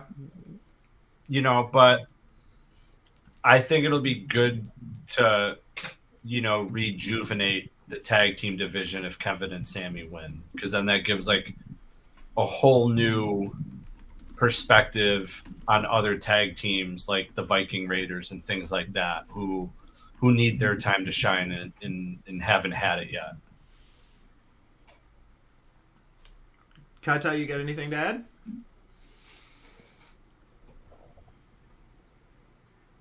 You guys kind of nailed it. I ain't gonna lie. It'll be my favorite type of match. The only thing I'll add to it, because you guys have both just covered like all bases. Soap opera like drama match doesn't need to be the 5-star banger. Although the Usos always find themselves in great matches anyways, so combining that with just the soap opera drama, yeah, I think actually this match arguably is going to be like the match of the entire WrestleMania. Like it might surpass well, now that the dead weight's gone. All right, let's have some fun, boys. Oh, never mind. No. But I'm just kidding. I'm so sorry. I'm switching back to OBS and Zoom. Yeah, bad. No. Soap opera drama. I think it'll be like probably arguably a match of the whole pay-per-view of WrestleMania. It might outdo the main event. Oh, who you got? I mean, obviously Sami and KO, but like here's my like this may be stupid moment, but whatever. I'm gonna go with it. So like, what if it's another double cross? Like Jay just went back to Jimmy to save him from Roman, and then he double crosses Jimmy in the ring and throws the match so that KO and Sami win. And then on night 2 goes and interferes with Roman to make Roman lose to Cody. And then Cody's first challenger is Jey Uso. I could see that main event Jey Uso coming back, but I don't think, like I said, when the Usos break up and Roman loses, that'll be where they'll disappear for a little while, because they'll need a break and then they'll have to come back with new gimmicks, because it's hard to continue to be the best tag team on the planet ever right after you lose your belts. They've been calling Jay main event Jay again since everything happened at the Rumble. I just don't think it's time for a turn on the Usos yet. They'll drop the belts, and then when we'll kind of see it happen, then I think. I could see the second half of what Allison said happen. Like I could see Jay playing into the downfall of Roman's match. Maybe they recreate the MJF Wardlow spot where Wardlow didn't hand MJF the Dynamite ring. Kind of do something like that. Roman's reaching out to Jay to get him something to help win the match, and Jay just comes up empty-handed for him. You know, whether how intentional it looks, might vary, but I could see Jay playing a part in the downfall of Roman's match itself. I don't know so much about throwing his match with Jimmy, because I think that would personally like pull the shock value off of costing Roman. I think that would kind of decrease the shock value there. Oh my God. This is ridiculous. I didn't mean to disagree with Allison. Okay, listen, she can come back. Okay. I'm gonna pick the KO and Sami. I think this is where, like I said, but I've been saying this is gonna be the decline of the bloodline since it started. Since we started tonight. Now we're gonna move to the mid-card titles. Justin, where's your head at as we start building into this Gunther, Drew McIntyre, Sheamus bout for the Intercontinental title? We've got three guys that we know can work. We've got them going head to head for a big title that's building up. So, where's your head at it? What do you think about this triple threat? So we were just talking about the tag title match and the potential it has to, be match of WrestleMania Night 1 and 2. If I'm being honest, my opinion, this triple threat IC title match has potential to be match of the entire weekend. Gunther has just been unstoppable on the main roster so far. He's now over 350 days without being pinned or submitted on the main roster. The Intercontinental title has really been elevated since he's been the champion. We saw that match at Clash at the Castle with Sheamus a few months ago, and I think that's really where it really started to pick up. Fresh out of Triple H taking control of creative. And, more emphasis has been put on the Intercontinental title as well as the U.S. title. We'll get to that when we talk about that. But yeah, and then you see the performance Gunther had in the Royal Rumble this year. Breaking records, longest time spent in the Rumble. He had the most eliminations this year. That sequence with Cody, you're used to Rumbles where you kind of get down to the last two and it's just, one tosses the other out. But they had a fucking match in there, like an extra 16-minute match so. at the end of the after everybody else was eliminated. Ultimately, Gunther was the MVP of the fucking Rumble this year, man, and just for him to have that IC strap, around his waist on top of that really helps that title out. But you could go in any direction in this match. I think, winning wise, I think Sheamus gets his moment here. I think Sheamus gets his big moment at WrestleMania. The IC title is the only accomplishment, really, in WWE that he hasn't had. He's had every current title. He's been King of the Ring. He's been the Royal Rumble winner. He's won Money in the Bank. He's done just about all of it. King of the Ring, too. Didn't even bring that up. So this is going to be his big moment, I think. And I think he deserves it because, he goes on TV every week and his whole shtick is, banger after banger. And, he really lives up to that. All right. Kai Tai, what are you thinking about the triple threat? Once again, dude, we got to stop letting Justin go first. He really paints a great picture here. No, I mean, on top of, dude, you can tell Gunther is being prepped for something serious. Because I mean, to be perfectly honest, not since Caitlyn Jenner have I seen a man undergo such an extreme body transformation. So, dude, Gunther is taking his shit seriously and being treated serious as well. So I don't know. I want to see him beat Honky Tonk's record, man. So on top of everything Justin just said, I'm going to pick Gunther to win it too. And then maybe after he does that, Sheamus can finally get that win. Maybe at SummerSlam. Lee, what you think? Imagine not being pinned or submitted in a year and you still lose your championship. That's what could happen right now. I mean, that's what I'm expecting. That's what I'm expecting too, because that would mean he made history that night. You know what I mean? He'll make history by not having been pinned or submitted in a year, but he still loses his belt.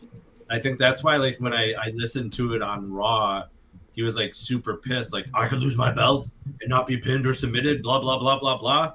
And I was just like, hey, how long has he held this thing again? And then, like, as Justin said, I was like, oh shit, he could be like not pinned or submitted in a year, but still lose the gold. Like, that is kind of fucked if you think about it. As of today, Gunther is the third longest reigning Intercontinental Champion of all time. And I think he could push behind Randy towards Savage and Honky Tonk Man. I think he could push to Honky For Tonk. an individual reign. Yeah. Yes. Yeah. And The Miz is 50 days short of the all-time reign. I don't even think it's 50. I think it's under a month. And I assume that they'll have The Miz break that before he retires, to be honest. That would be like, I think, the Miz's legacy. Yeah. Would be the most combined days. He also needs one more reign to tie Chris Jericho at 9 for the most reigns all time too, because Jericho's a 9-time IC champ.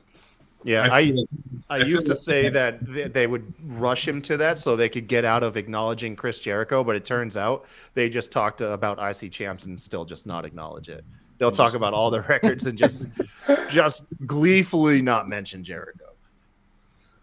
Just leave him out of the history books, even though he's maybe the greatest IC champion of all time. It's like the guy who won the 2004 Royal Rumble match. Yeah. 2004 didn't happen, man. Voldemort?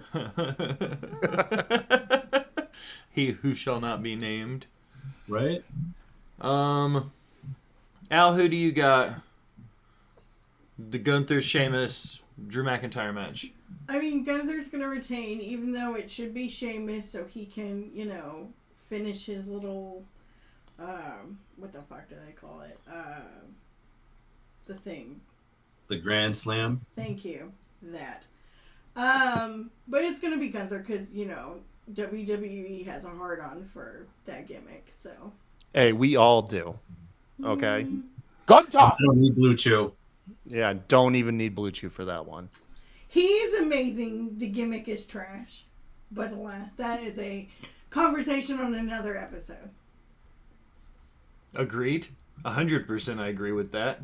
But I also agree that Gunther will win and he will continue to reign as the IC champion, and they are probably going to push him to pass Honky Tonk for the longest reign in IC championship history. The U.S. Heavyweight Championship, we've got Austin Theory defending against John Cena. Lee, you're going to kick this one off because I'm not going to let Justin steal the thunder this go around. And partially because he's not at his desk. You just can't see it, man. He's there. He's there, yeah. He channeled his inner John Cena. Lee, who you got? And what do you think about Cena coming back?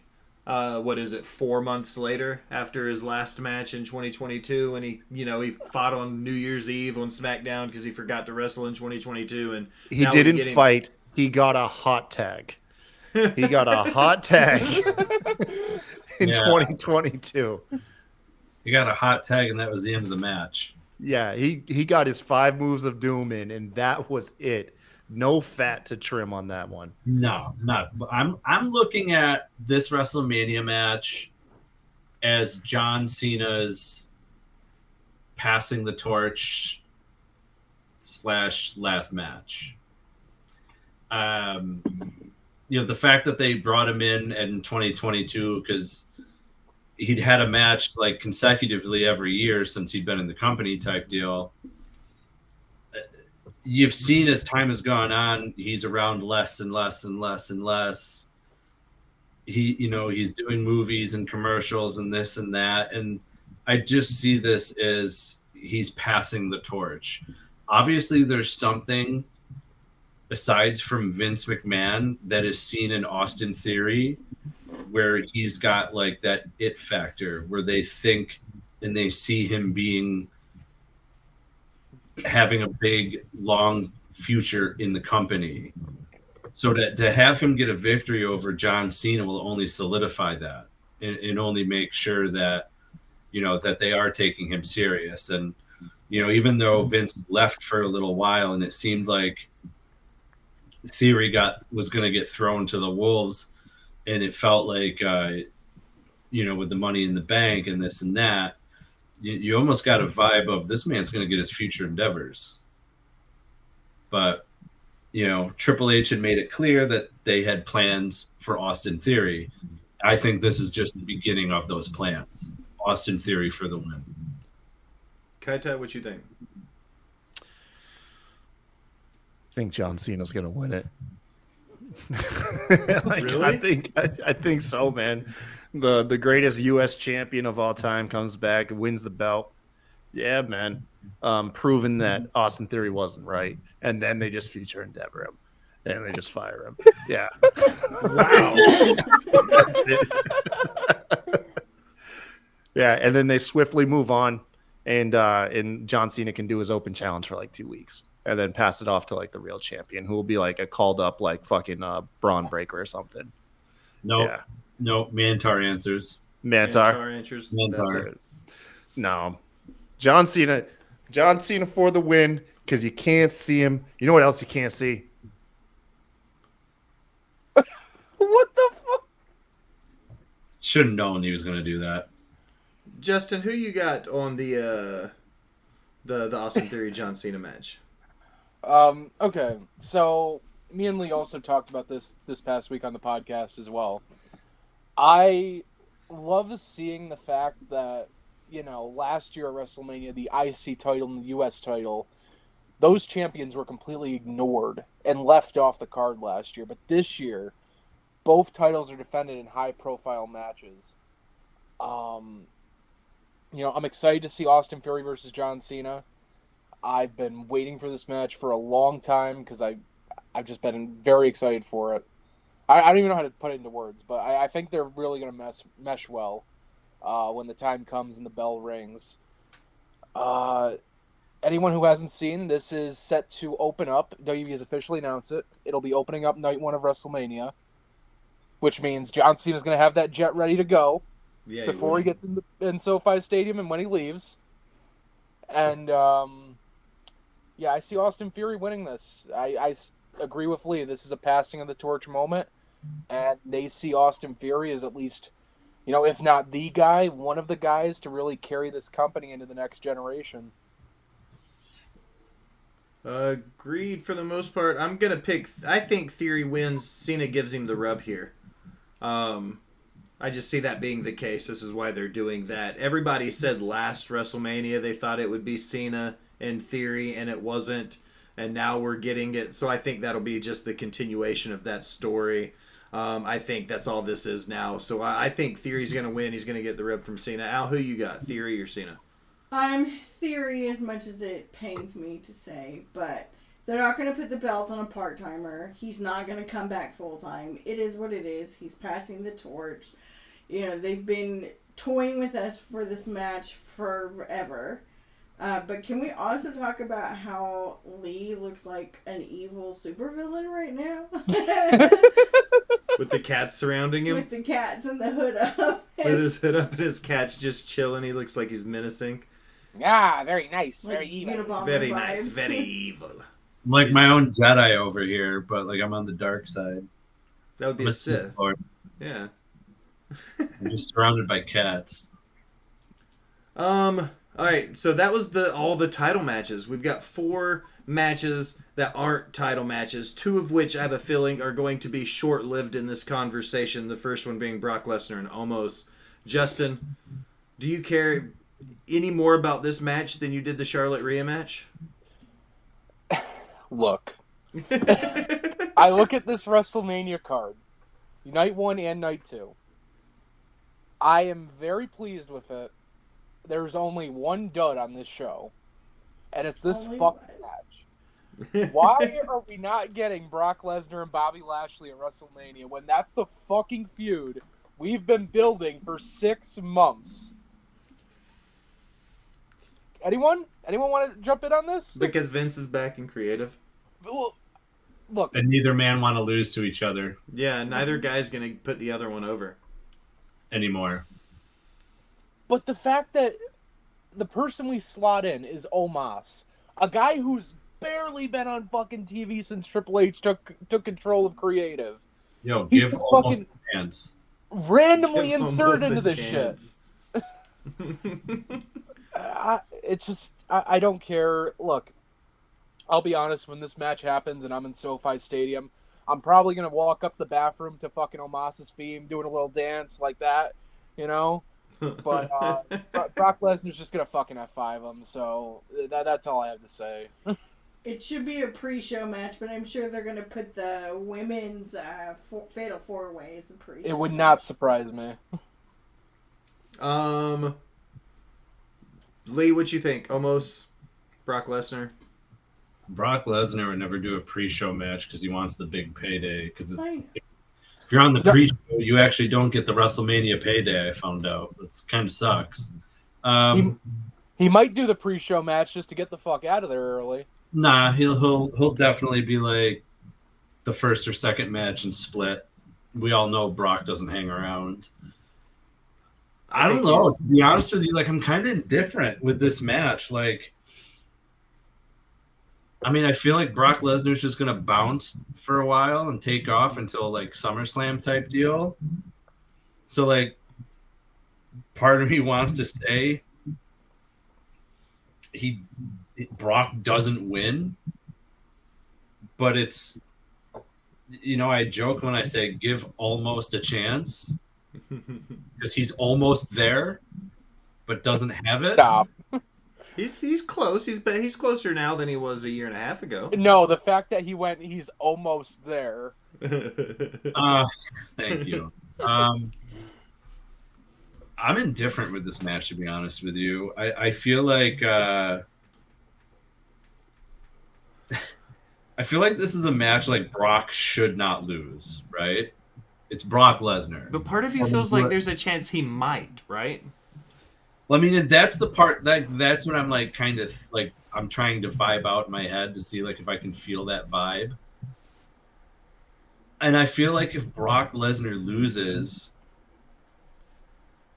Justin included, and myself, will be a bunch of crybaby piss pants and be really mad be really mad that Almost wins.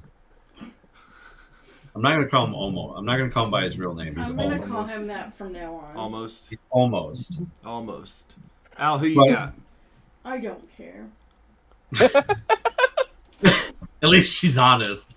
I could give a rat's ass about this match. Like, I will probably go make a snack during this match. You still got to tell me who's gonna win. I mean, it should be Brock Lesnar, but I feel like they're still trying to shove Almost down our throats, so it might be him. I mean, they let him win that one time on a dark match, right? Yo, here's what happens. Bobby Lashley interferes in the match, and that's how the Hurt Business. Then why not just do Lashley and Lesnar? So they can build that for SummerSlam, maybe? I don't know. Just like Will said, build it for SummerSlam. Yeah.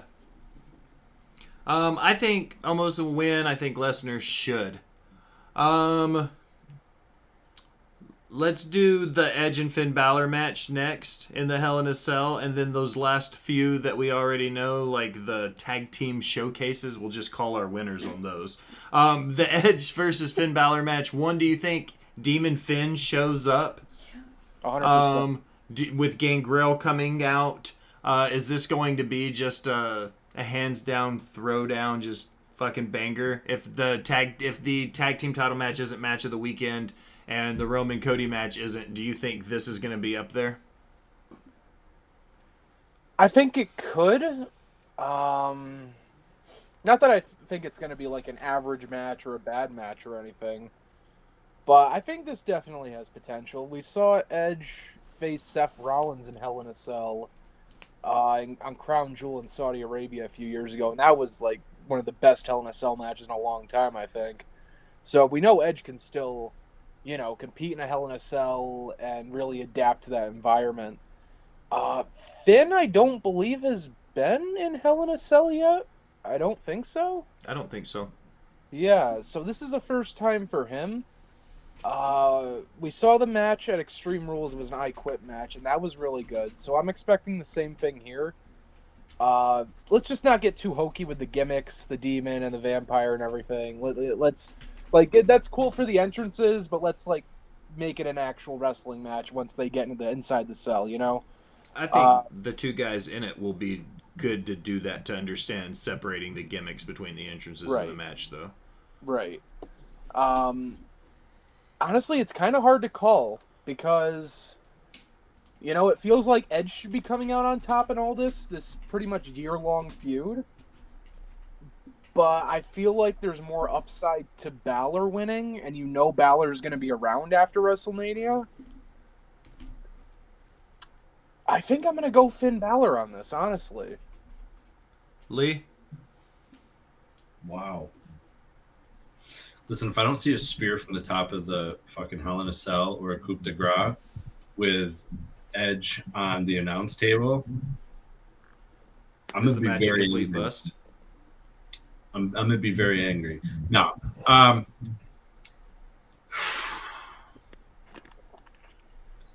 I'd like to see this feud end, to be honest with you. I'd like to, I think Edge leaves but comes back, as I've always referred to it as the Finn Balor treatment. Finn Balor would lose a match, leave for a little while, come back, and he would still get the same pop from the crowd no matter what. Same with Jeff Hardy, because before Finn Balor, I gave it the Jeff Hardy treatment. Jeff Hardy would lose a match, be gone for a few months, come back, and the crowd would pop because it's Jeff Hardy. Now I'm referring it to the Edge treatment. I'm going to say Finn Balor wins, and we see Edge leave for a little while.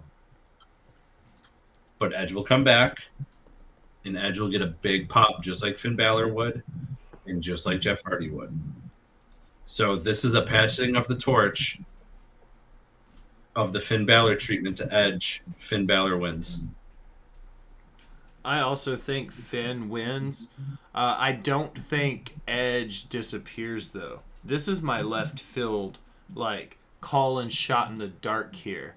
I think we see a return from Christian, and we see a Edge and Christian run through Canada into the last show, because Edge has said pretty much he's hanging his boots up. They have the Canada run in July. It closes out in Toronto. Christian's contract is all but done in AEW. It's just a matter of time before he's done there. I say we see an Edge and Christian reunion in WWE before the end of the summer, and I think it might start here at WrestleMania. Well, if that's the case, I'm glad I met Edge last week. If he's hanging it up, just saying. Fair enough. I'm glad you met him too. Oh yeah, because you didn't. Oh wow. Fuck you. Rey Mysterio, Dominic Mysterio. You forgot me. Oh, sorry, Al. Who do you have, Edge or Finn? I think that Edge is gonna win, shut down his piece with the Judgment Day and in that story. But I agree with you. I really want to see Christian come back and be with Edge to, for his last go, reunite them. And I also agree with Lee. If we don't get a spear and a coup de grace off of that cell, this match is useless. See? Hell yeah. Thank you. I concur with your thoughts. Treat it like it's the WWE video game. Yes. That's right. Do something drastic. I mean, I think it's going to be a banger. But make sure when, you know how they fall off? They, if this is the cage, they go like this and straight down. Yeah. They got to fall like that, though. Out and down. No, woo! Just drop. Yeah. Rey Mysterio, Dominic Mysterio. Do you think this is long overdue? Do you guys think this should have happened already? No, I think this is good time. Yeah. What about you, Lee? No, this shit with dear old dad should have ended a long time ago. I mean a long time. But they've been separated for a long time since Ray got moved to SmackDown. Okay, so a few months. Okay, so when did you want it to finish, Lee? literally when they were a fucking tag team together, because you know how annoying it was? It was like watching the goddamn Brady Bunch on WWE. Gee Willikers, my dad is on my side! Yeah! Like, what the like? That was some of the most boring shit I've watched Rey Mysterio do in my entire life. No, like you want to talk about That's when it bad should have Nicole. ended. Listen, fucking I remember a segment on Raw when it was Dom and Ray going up against Priest and Balor, going into SummerSlam, and Priest and Balor are trying to get Dominic to join the Judgment Day, so they start kicking the shit out of Ray. Dominic's in the ring. He's like, please don't hurt my dad. I'll join the Judgment Day. I'll join the Judgment Day. Yeah, that's what I'm talking about. Or that was that corny ass stuff that I did not want to see, and I was like, yo, this needs to end. Or if you remember before Clash at the Castle, it was going to be Balor and Priest versus Ray and Edge, right before Dominic turned heel. Yeah. And the Raw before, you have Dominic and Ray backstage, and Dominic's looking at Ray, and he just goes, Dad, I thought this was going to be a family thing. Why are you teaming with him? Yeah, exactly. That was the stuff that me. drove me nuts. That was the stuff that drove me nuts with the whole thing. You know, it was like Brady Bunch, fucking corny type, clearly defines what the PG era is. Look up the Mysterios. They should have got WWE Raw after should have had a spin-off, The Mysterios, and here's a story about a guy named Ray. He wears a mask and he's about lucha libre. You know, that's what I thought we were gonna get. Listen, if we want to talk about Brady Bunch Mysterio, look back to 2020 in the Thunderdome era when you had Aaliyah with Buddy Murphy and Seth and Ray getting his eye poked out and all that shit. Because let's not forget, Ray's only supposed to have one eye, ladies and gentlemen. Let's not forget that happened. No, he just popped it back in. He's good. All right, He's a fake guy. you guys still got to tell me who wins. Okay. I'm gonna say Dominic and Rey Mysterio retires. I mean, you announced the man in the Hall of Fame. Those who are in the Hall of Fame and still wrestling generally don't last long after they've been put in. Edge is a whole different story, only because he pretty much got put in because they didn't think he was ever going to wrestle again, right? Yeah, so there's a little different circumstance for there, but Justin saying hey, Edge has admitted this run in Canada come July, he's going to hang it up. Understand, Rey Mysterio getting announced and going in, I see it as, hey, look, kid, now you're on your own type deal. Now daddy's cutting the cord. I mean, granted, there should be an episode of Cops that Rey Mysterio ends up on because we did watch him beat his child on national television on Monday. What the fuck? He's an adult. I don't care. I still can't. It's still a domestic dispute. It's make beating your kids great again. That's what I want. Where's Heath Slater? Beat his kids too while we're at it. Oh my god! Damn. I've got kids. Good. Smack them once in a while. Maybe that's Dom's problem. That is Dom's problem. He wasn't smacked enough as a kid. Spoiled Dom needs to get a little bit of the smackdown. Yeah. I don't care. Eddie's my dad. He's my dad. Cut that mullet. God, it's so terrible. Oh, I just want to throw him in a bathtub and just hold him under to Here's a story clean about a him. Dom who doesn't shower. His hair is greasy and he is a Mysterio. Prison Dom, man, that's a real thing. man. He had a hard time. Dom, we call him Con Man. This card didn't seem that long when we started, and now I look at it and I'm like, fuck. Seth Rollins, Logan Paul. Wait, I didn't give my prediction. Oh, I'm sorry. Rey no, Mysterio, you're Dom. good. You're good. Yeah. I think Mysterio's gonna win. Well played, sir. Well played. No, in all seriousness, I think I was going Dominic for a while, but now I think I'm gonna say Ray. Is that because you're not meeting Ray? You can go fuck yourself, asshole. I'm not meeting him either. Yeah, I was just about to say you're not either. I'm gonna go meet Dom instead. You won't. I Stop bet it. that meet and greet's I about won't. half price. Have you seen his signature? It is literally just a DM. Like, Is it? I've never seen it. I wanna be like, doesn't yo, what- know how to write. well, because I want to be like, yo, if you're gonna DM me, you need my fucking handle, bro. Look, they don't teach you calligraphy in the As past. long as he doesn't slide into my DMs like Velveteen Dream, I'm good. Oh my god. God, I hope in some weird world Velveteen Dream actually slid into your DMs. Me too, because I'd interview him. I think it'd be good. I've said those words. I won't bring up anything about him in the pedophile mile. He tried walking with little boys, but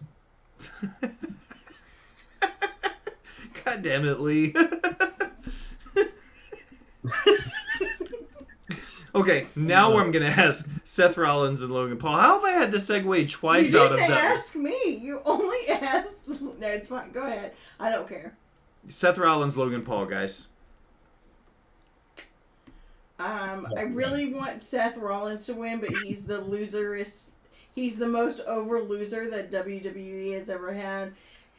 And they're probably going to keep sucking that Logan Paul dick and let him have a win. You think they're gonna put Logan over Seth? They have been. I mean, Seth Rollins does have the Dolph Ziggler treatment right now. Yes, he does. That is true, I guess. He's the most popular loser they have. Yeah. As much as I want Seth to win, I know that's probably not what they're going to give us. Yeah, no. I agree. I feel like to see Logan Paul lose is only going to be like every so often because he's really just that celebrity to bring in to like, I wouldn't say he puts butts in seats, but the man does have a very, very big following. Yeah. So I'm sure they're going to, Want to by know if bringing that counts? celebrities like him and Bad Bunny, it does help, with buys and stuff like that. So And They're he lost to riding- Rowan, so he's yeah, gonna they're win. riding Logan Paul's D very, very hard. By the way, if you want 10% off Blue Tube, put in Logan Paul 10 at Blue Tube. There you go, fans. What? I can't tell if he's kidding or not. I don't even know Put it what's in, find happening out. now. Okay. I think Seth wins. I think this is where Logan takes his first L, and I think hopefully in a perfect world that's because we start to see Seth get built more into one of these predominant mid-card title roles or maybe a Money in the Bank role with Cody winning it. It would be the second L he takes. Yeah, because he lost to Roman. Oh yeah, I guess that's true. You're right. Okay, fair enough. Yeah. I forgot about that one. But, These last three matches, Becky Lynch, Trish Stratus, and Lita versus Damage Control, and then the two tag team showcases. On a scale of 1 to 10, for any of those three matches, is there anything that you guys are just dying to talk about? Yeah, the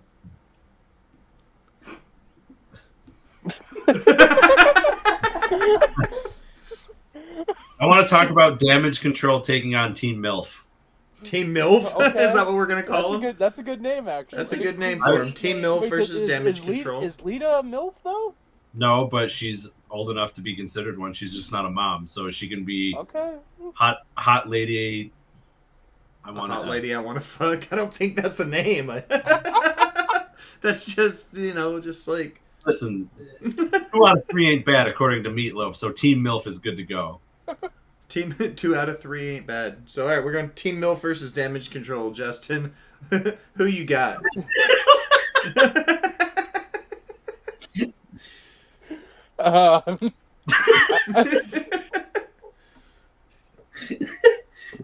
We went from Brady Bunch Mysterios to TeamMilfBrazzers.com. Team MILF. I guess I never thought I'd fucking say this out loud, but I guess I'm gonna go Team MILF on this one. Pornhub.com/model/Team MILF.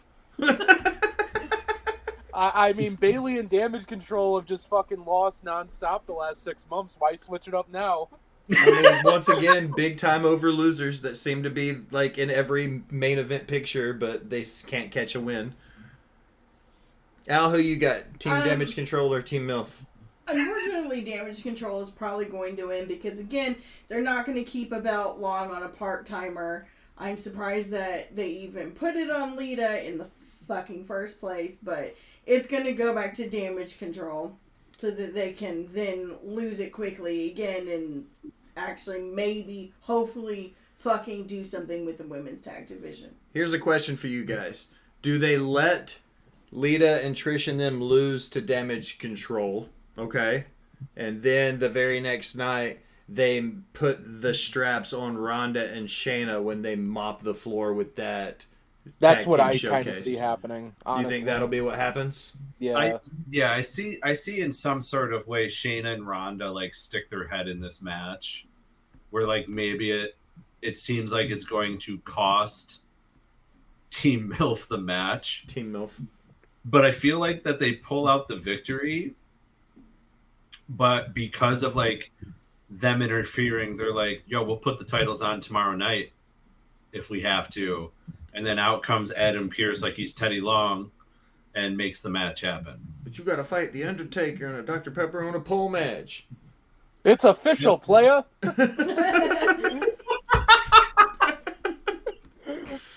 Yeah, I can see that. Okay, Just so like that. Team MILF wins and a Dr. Pepper on a pole match. Got it. The two tag team showcases, Braun Strowman, Ricochet, Alpha Academy, Street Profits, Viking Raiders. Who you got? Braun and Ricochet. I think so as well. It seems to be the most sense. Lee? I had no idea this was even a match. The better question is why? Like, why are we... Why? Seriously, had no idea this was a match. Like, Just to get these guys on the show. That's Yeah. the only Here's the reason. thing, like, we're doing this tag team showcase for, like, the #1 contender spot for, like, belts that are gonna stay with whomever they stay with. You know what Whoever I mean? wins the tag match that night pretty much isn't dropping the belts on the next pay-per-view, whoever, for Braun Strowman and Ricochet to be the tag champions. Yeah, no, fuck. Look, I say we make this a 5-way and we have the maximum male models win, to be honest with you. Absolutely not. What do you mean absolutely not? I don't want No. anything to do with the Maximum L bottles. That was Yeah. the worst. We gave them the worst gimmick of the year at the end of 2022 in our year-end look, awards. that was at the end of the year, though. They have Otis now. No. Otis is with Chad Gable in this match. Yeah, but you know what? It's gonna Is be that where like the final turn happens? It could be. Is that what could cost be. him the match? Chad Gable, like, Otis turns on Gables and that ends up costing him the match? He, like, Could be. sees a mirror. And the last one, Ronda, Shayna, Raquel, Liv, Natalya, Shotzi, and then a to be determined, I guess. I don't... From the sound of it, it sounds like it's going to be that Chelsea Green and Sonya Deville for that to be determined slot. Yeah, I see him pushing that way. Does this seem like it's anybody other than Ronda and Shayna for any reason? No. Lee, why do you look so butthurt about me rattling off all those names in this match? Because these are the shittiest... Throw together. Listen, it's all fucking throw together. I fucking hate throw together tag teams. Like, I understand that, like, oh, we need to build a tag team division up in the women division. Get some fucking women! No, How they hard have is them. it? They have Give them them. some fucking tag team gear where they look like a fucking tag team, they sound like a tag team, they work like a tag team because they're fucking tag teams. How many people does fucking Natalya Neidhart need to fucking team with? She's literally teamed with the whole roster in a goddamn year. Why? No one like Daddy. No one cares. Now as we close another... Please clip this shit out of this. Where the fuck is Dana Brooke? And like, goddamn. I'm tired of throw together tag teams. And the women, it's all throw together tag teams. Who wants to see that? Nobody. That's what. And God, I sound sexist, but I swear to God, I'm not. I love women. I promise you. But for the love of God, if you're gonna have fucking tag team titles, have some tag teams. I don't want to sit here and watch all these teams. What the hell does Shotzi and Natty have in fucking common? Not a goddamn thing. I sound like Jim Cornette. Like, That's a they shit. have nothing in Common. It's the fucking She's teamed with Liv Morgan. She's teamed with Shotzi. She's teamed with Shayna. She's literally teamed with the entire women's roster, and she still can't get over. Oh my god, my ribs. Like, what? Like, you had the Iconics and you fucked that up. You fucked it up so much. I paid them to come to be perched on the top rope at the big event in New York City and in Albany for an autograph session. Like, that was a tag team that you fucked up and you shouldn't have. That was one tag team that they have had in the women's division. That was actually a tag team, and there's no tag teams. It's a Justin. bunch of single women. That's your boy. This guy. That one. That's your boy. He's not. Why have the matches? Why have a tag team division? Don't have one. Get rid of the tag team titles. Put another single women's title out there, like a women's intercontinental championship. Or, be like TNA back in the day. Have a women's busty tag team have a busty fucking tag title thing. Whatever. But you don't have tag teams. You have no tag teams. You have a bunch of throw-togethers. It's like fucking Russian roulette. Like, all right, we need to have a tag team wrestle tonight against the tag team champs. Who do we got? Throw everybody's name in a hat and see what we get. That's what they're doing. Justin, who you got? It doesn't matter who you got. I love you, Lee. Wow.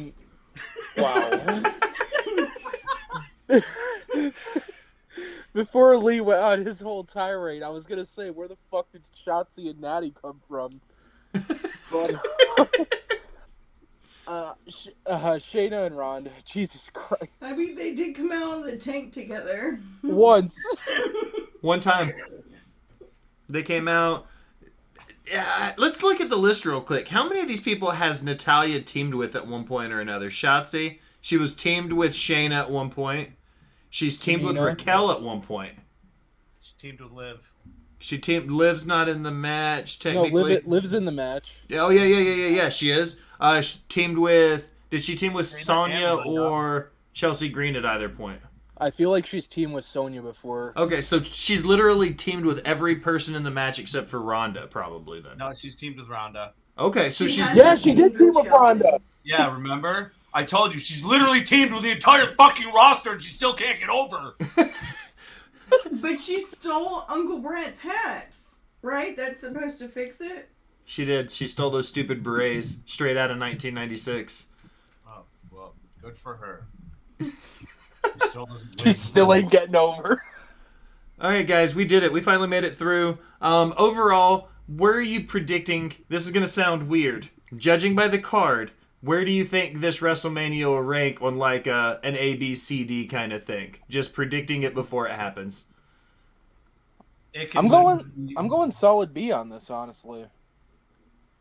It can literally be the worst fucking WrestleMania of all time, and I'm giving it an A because I'm going to be there, and it's my first one. So I don't care if it's good or bad. It gets an A. Al, what do you think? I feel like it's either going to be an A or an F at this point. And pass fail, there's no in between. Here's the thing. It will fail if the Usos retain and Roman retains. If those two fucking things happen, like, it's literally going to be a piece of shit. I love, like, Roman and the Usos, but, like, this bloodline story's gotta fucking end. Like, it is monopolizing literally every fucking part of the WWE main roster. Half of every fucking show is bloodline bullshit. Like, I'm fucking over it. Like, they can't get any other stories over because of the fucking bloodline. So, like, can we just move on? So, it will fail for me if at least one, if not both of them, drop. So, pretty much, you feel that, like, this is a kind of a make-or-break card depending on the booking. Yeah. How they decided. I completely agree. I could see this being the A. You know, it could be a solid A+, blow us out of the water, have a good couple returns mixed in, some surprise, finishes, impress us, and you can get an A. But I also feel like this could be a big flop and we could end up with a C-. You know what I mean? D. Right. They're not going to fail. It's WrestleMania. I'm with Lee. I don't think there's any way I'm going to be anything other than completely excited for it. But I could see by the end of the weekend, after watching 10 hours of wrestling, me going, fuck, that was very mediocre. Like, and I hope that's not the case, but I could see it being that way. Well, guys, we did all the damage we could do. Justin, Lee, my friends, I appreciate you very, very, very much. Plug your stuff. Tell everybody what you guys got going on. A Perched to the Top Rope heading into WrestleMania weekend. Ladies and gentlemen, you can find us everywhere and everywhere podcasts are found, from Apple, Google, Spotify, Stitcher, Podbean, Podbay, Red Circle, you name it, we are there. It is Perched on the Top Rope. And for those that have kept us on your chartable from Ireland from 2 years, running strong, and we just broke on Great Britain, haven't been on there in a while, so thank you for listening. It is Perched on the Top Rope, youtube.com/Perched on the Top Rope. The Perched correspondent here, Dustin Largetoe, also has a YouTube page vlogging all of his experience with and without Perched on the Top Rope at youtube.com/InJustinWeTrust. You can find us on Facebook at facebook.com/Perched on the Top Rope. Twitter is Perched Top Rope. Instagram, Perched on the Top Rope Podcast. You can find us at TikTok at Perched on the Top Rope. And ladies and gentlemen, we always say spoiler-free is the way to be. Take it away, Will. Thank you. Absolutely, guys. Justin, you got anything to plug in there? You want to add anything? No, I think Lee kind of covered it for the most part. He's pretty good at that. He's got it pretty much knocked out. Al, you going to plug your stuff? You can follow me on TikTok and Twitters at justagirl918. I don't have a ton going on. I'm doing this thing on TikTok where I like change wrestlers' entrance music. I need people to go on my TikTok, comment, and make suggestions for songs and wrestlers to go together. There will be a comic this week. I say it every week, but it's WrestleMania. I'm gonna fucking do a comic. We're gonna do something funny with Austin Theory. I would like to do something funny with Theory going into WrestleMania. I think that would be fun. Yes, I take my figures out of the boxes because I use them for... Oh, that's MJF. I grabbed the wrong MJF. one. So, I know you both are cringing at my unboxed figures. No, I have a few unboxed ones. On They're my, literally like the over cheap here. $10 figures from Walmart. They're not anything special. The two behind her aren't unopened, but they're also signed too. Her two cornets, because she's a member of the Cult of Cornet. Ooh. Technically. Ooh. I'm just kidding. I don't even know if she knows what that is. Do you know what the Cult of Cornet is? Oh, these No? are your Yes. things. They're my thing. She just outed me. She's like, these are your figures, Will. What the fuck do you mean? You just wanted to decorate my side. My memorabilia covers this whole wall, so it started to spill out onto her side now. Well, I guess that pretty much does it for us. Follow my friends. Make sure you follow Perched on the Top Rope. Follow everybody at the Geeks and Noob. That's Dad Hat. That's Jaxpo, the Ginger Ninja. That's Bree Stout, Self Bet Wrestling. All of those guys. Follow Smacked Raw with Kai Tai and Mr. 8984 RN. Follow everybody at Creation World, SES Vince, Travis Pointer, Lord Cuss-a-Lot, Marita Shark Watkins, and MATTRIDDER, Matt Ritter, Katie Kinsey Wrestling at She Elite. Follow all my friends. But now, as we close another episode of Botched, Toss, and Chair Shots, I want to take a minute. Thank you for listening. Remind you to go wherever you do anything on the internet. Like, follow, subscribe, unsubscribe, then subscribe again. Leave a comment telling me how great I am or how terrible we sound. Either way, it helps your algorithm and it helps find new listeners. If you're feeling really generous to be one of the VIP people, head over to patreon.com and donate to the Rivet City Radio Podcast Network. You get some fantastic swag. We get some fantastic guests. It's a win-win. And thank you in Canada, by the way, because Botched, Bots, and Chair Shots broke into their top 50 last week. That's a huge, huge wrestling community up there, so I'm thankful for the Canadian fans listening to us north of the border. For the boys from Perched on the Top Rope and the boss bitch, Miss Allison Siegel, I am the Will Gray. Thanks for stopping by and listening, my people.